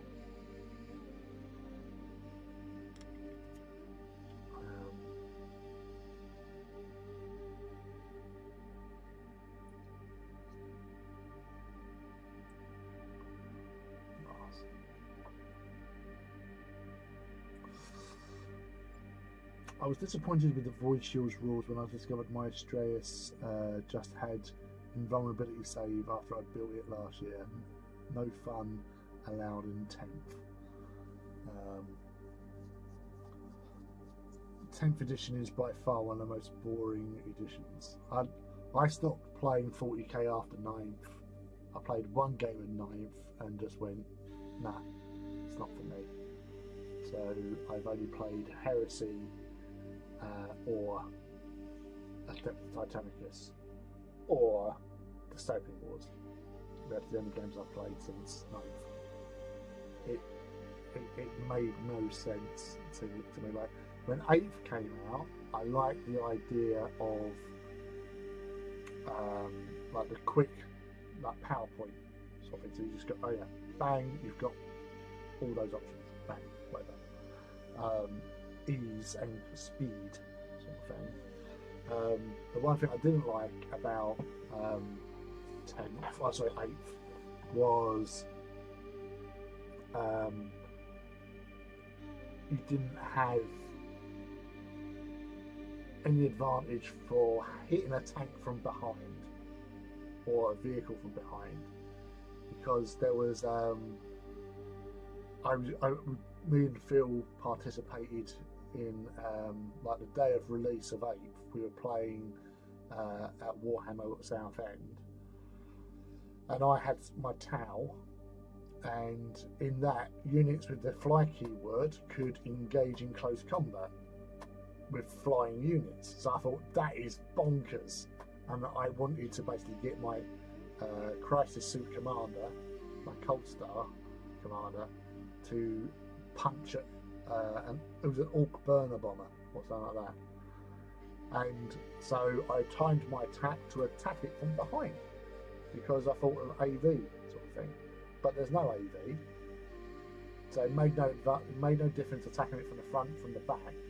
But what annoyed me more was that the fact that I'm attacking it from behind, and yet its forward-facing weapons could still shoot me. And my Cold Star Commander went from a healthy, fully wounded model down to one wound via all the snap fire it done, because it basically, like, the flamers hit and he got some good high strength rolls on it, so I got wounded, and my wound just went and I was down to one wound in my close combat phase.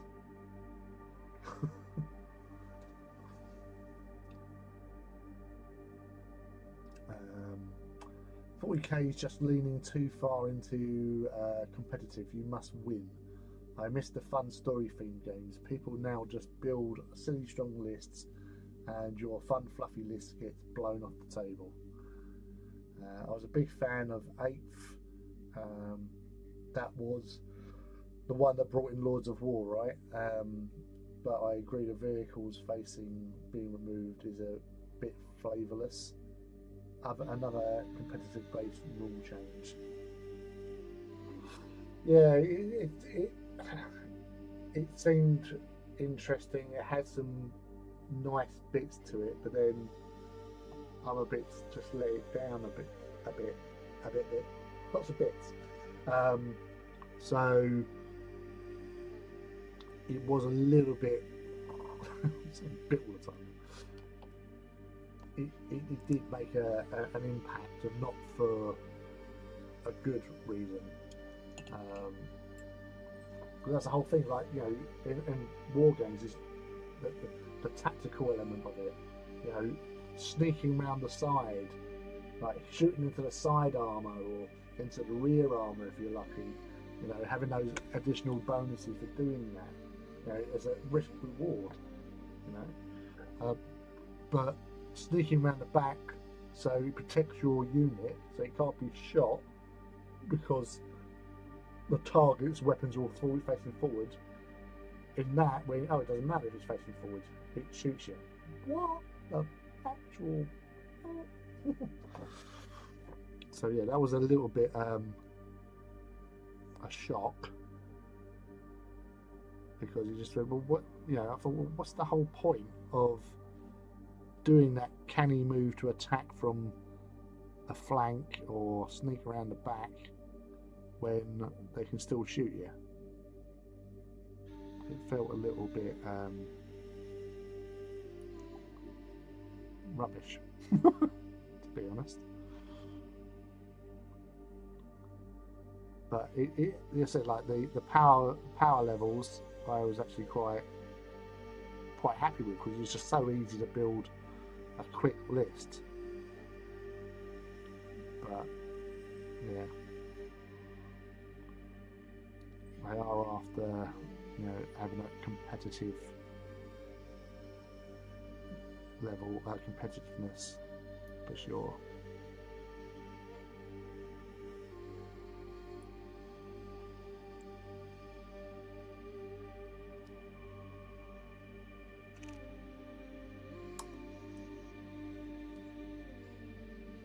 Started painting my Velios. Oh, that's a candle, not my water.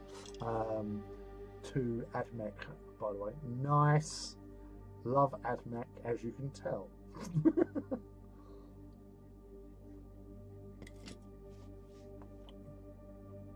Admech are just cool as fuck.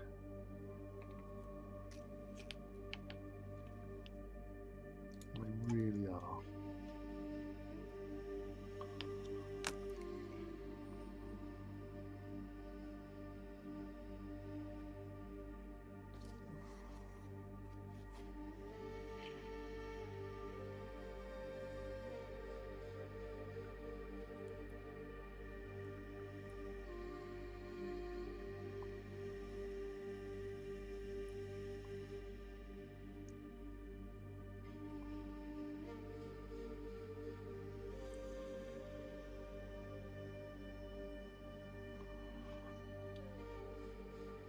My Laws of Valor needs support after all. Well, yeah, exactly.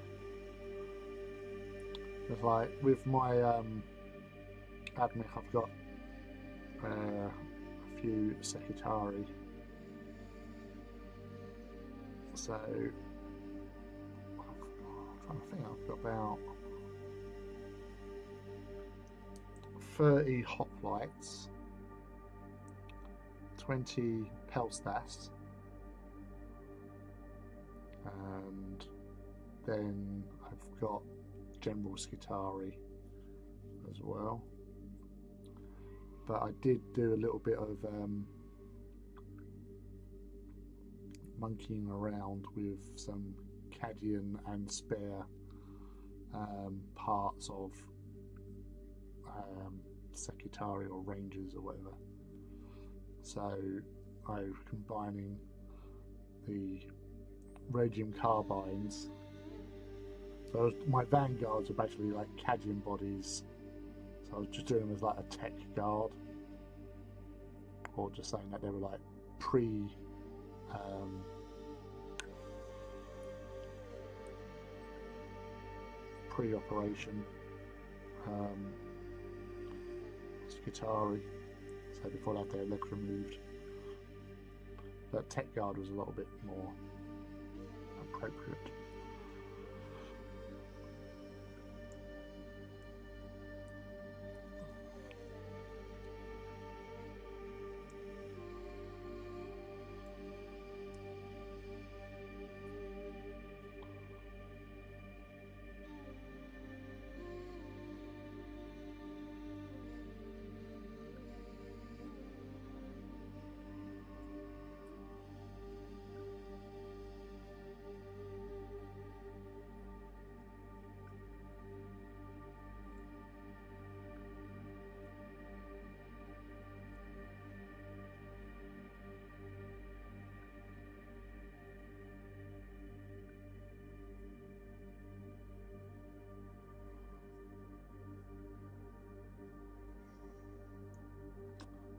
Night, mate. Thanks for dropping in, and I'm glad that you've finally got your time back to do some chilling out and popping in and hanging out with the rest of us hobby enthusiasts. So, sweet dreams.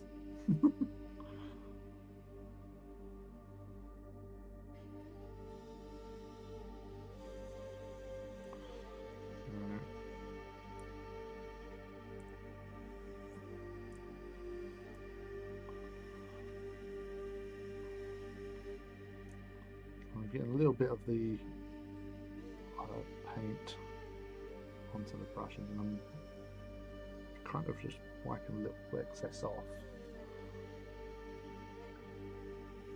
for getting onto the edges and that.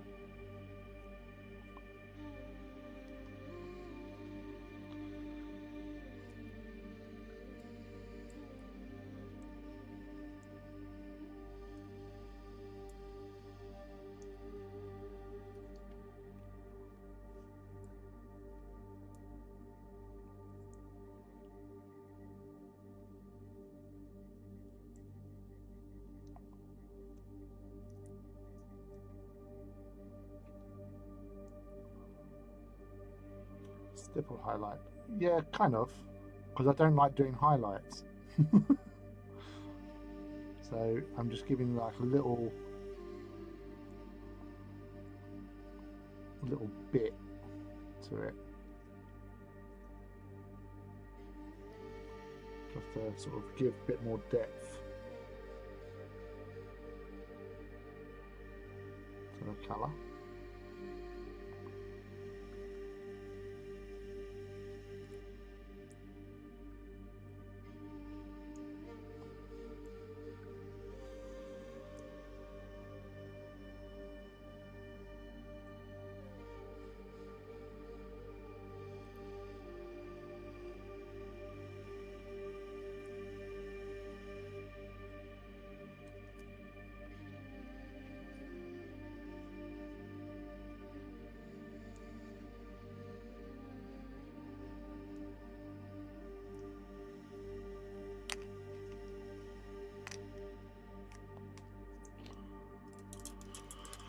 That'll do.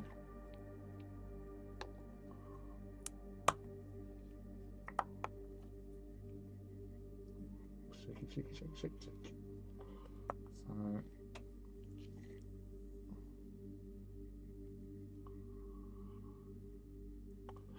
So normally I struggle with painting Titan trim and highlighting that. I'd rather give the concept of highlights to Calm to use the beat up airbrush with.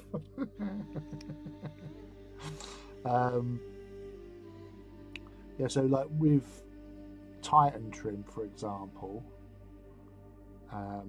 like a lot of my choices of Titan orders, sorry, I would go with prefer going for ones with silver trim, because obviously where I was spraying the Halfords and then Leadbelcher as the base coat, I would then just literally wash it all over and then dry brush the silver again to give you that sort of definition and highlight. But when you're not doing silver and you're doing gold or whatever other colour, I use a flat brush, so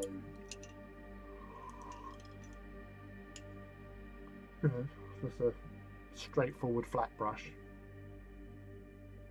nothing with a tip, and then just go across things, and you'd be surprised you can actually, it's all about your handling of the brush.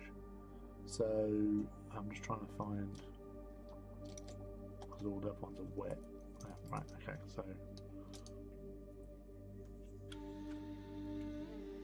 so like with like that with a flat brush with a bit of paint on, and you're just like scratching it on, you can actually get the trim pretty good. With a bit of practice, you can paint trim a lot quicker than with a normal round brush. So that's one of my little tips and tricks for painting them.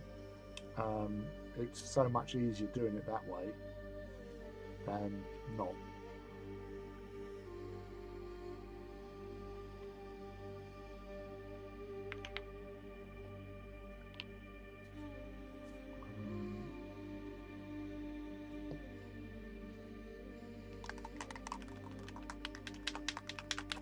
Any plans for any more Titans? I do have an iconoclast up over there that is to be built and painted.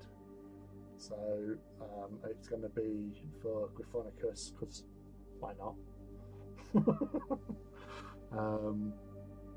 They deserve something.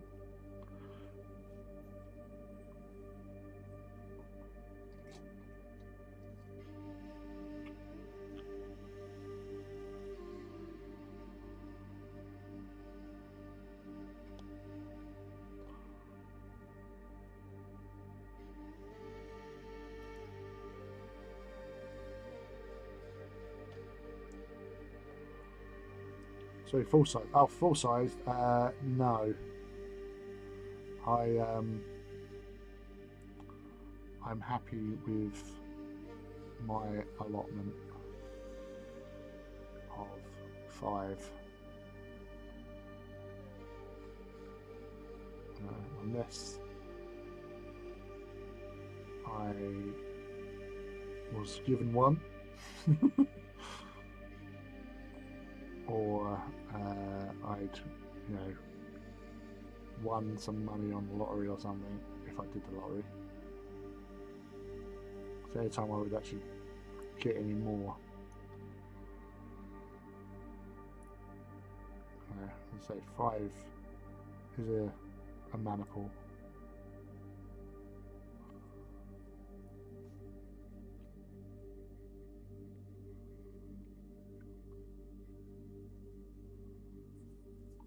That's all I need.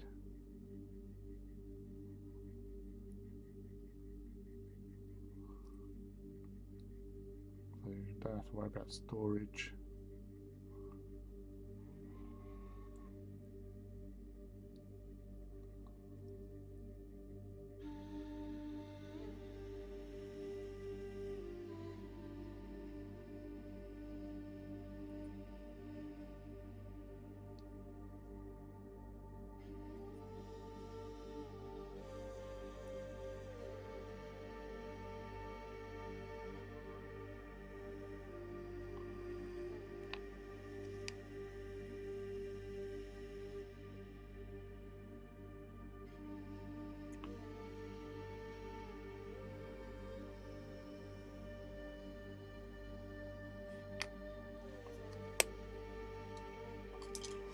What 5 do I have? So it's basically an Axiom maniple. So Warlord, 2 Reavers and 2 Hounds.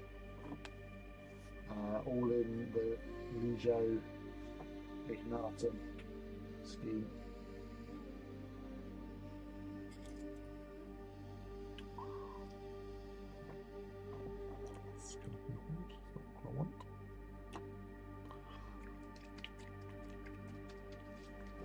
Like Phil, who was here a little while ago, he's got a lot more.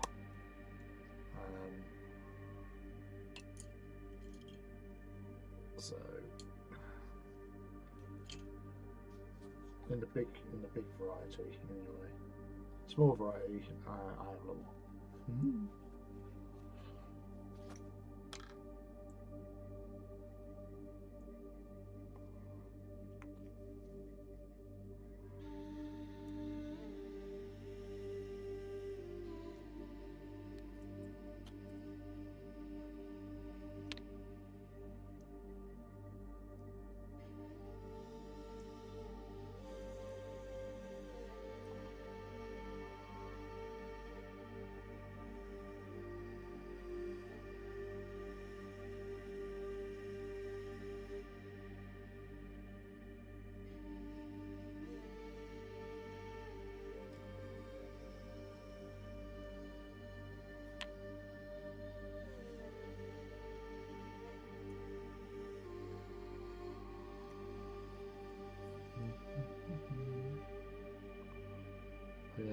guys within the Titans Owners Club that have double figures worth of Titans.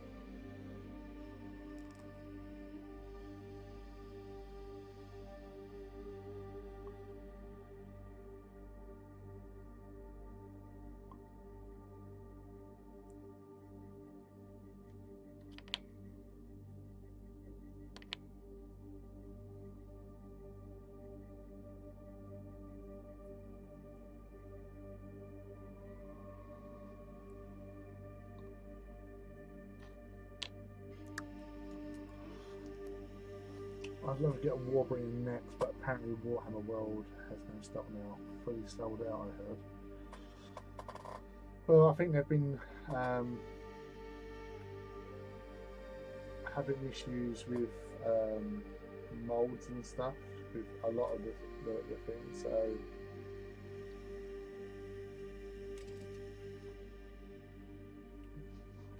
they have been coming back into stock, but it does take a little bit longer than you'd want.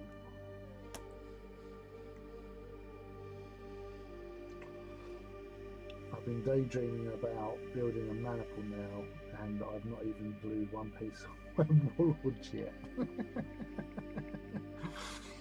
Yeah, that happens. There's a common thing. You sort of like sit down, I can do this, I can have that.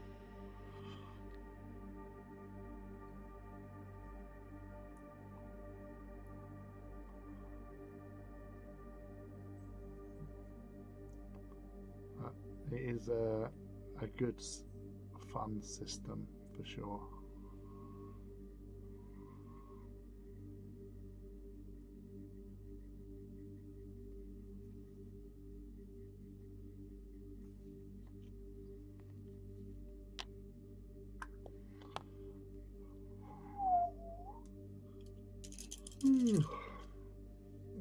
Oh, bloody hell. Yeah, I'm getting a bit tired and I'm pretty much done. So apart from the windows, oh, and the bolts there. So that is one base of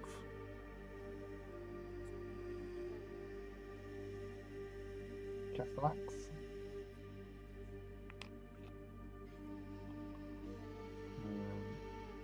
One Triaris.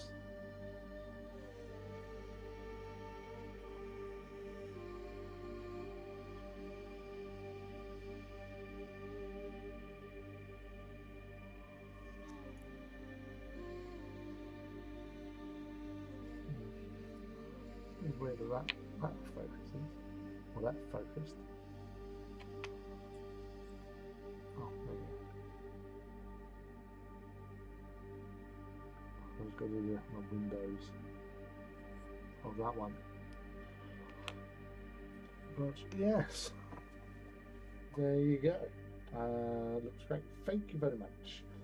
What's the design flaw with them? Bad molds or generally weak points on the model? No, especially with resin, it's the molds that they make. They don't last as long as like injection molded molds. So like injection molded like plastic, which you make obviously plastic sprues with. You can print out, make thousands upon thousands. But with Warlords and all that stuff, it's normally like a silicon mold. So they do wear over the course of time, and they don't last a long time. So when you're getting like 40 mold lines and stuff or slippage on your models, it's probably come from a well used Mosaic mold. That's the way cookie crumbles, unfortunately. But yeah, so that is mission accomplished. Triaris and some Castellax. Ooh. Ah, right, that's it. That's me done. I'm cooked. But thank you all for coming and hanging out. It was most enjoyable, and we will be back on Saturday from 8 p.m. onwards, as per normal. And yeah, I'll see what I can find for building and painting then. Yeah, I'll keep you all entertained anyway. So until then, to my fellow Titan Princeps, all the best of luck for the rest of your week. So we've hit Hump Day, we are bypassing Hump Day, it's downhill towards the weekend. So I hope that you have a really good rest of the week, and I'll see you all on Saturday. So until then, adios muchachos. Take care now.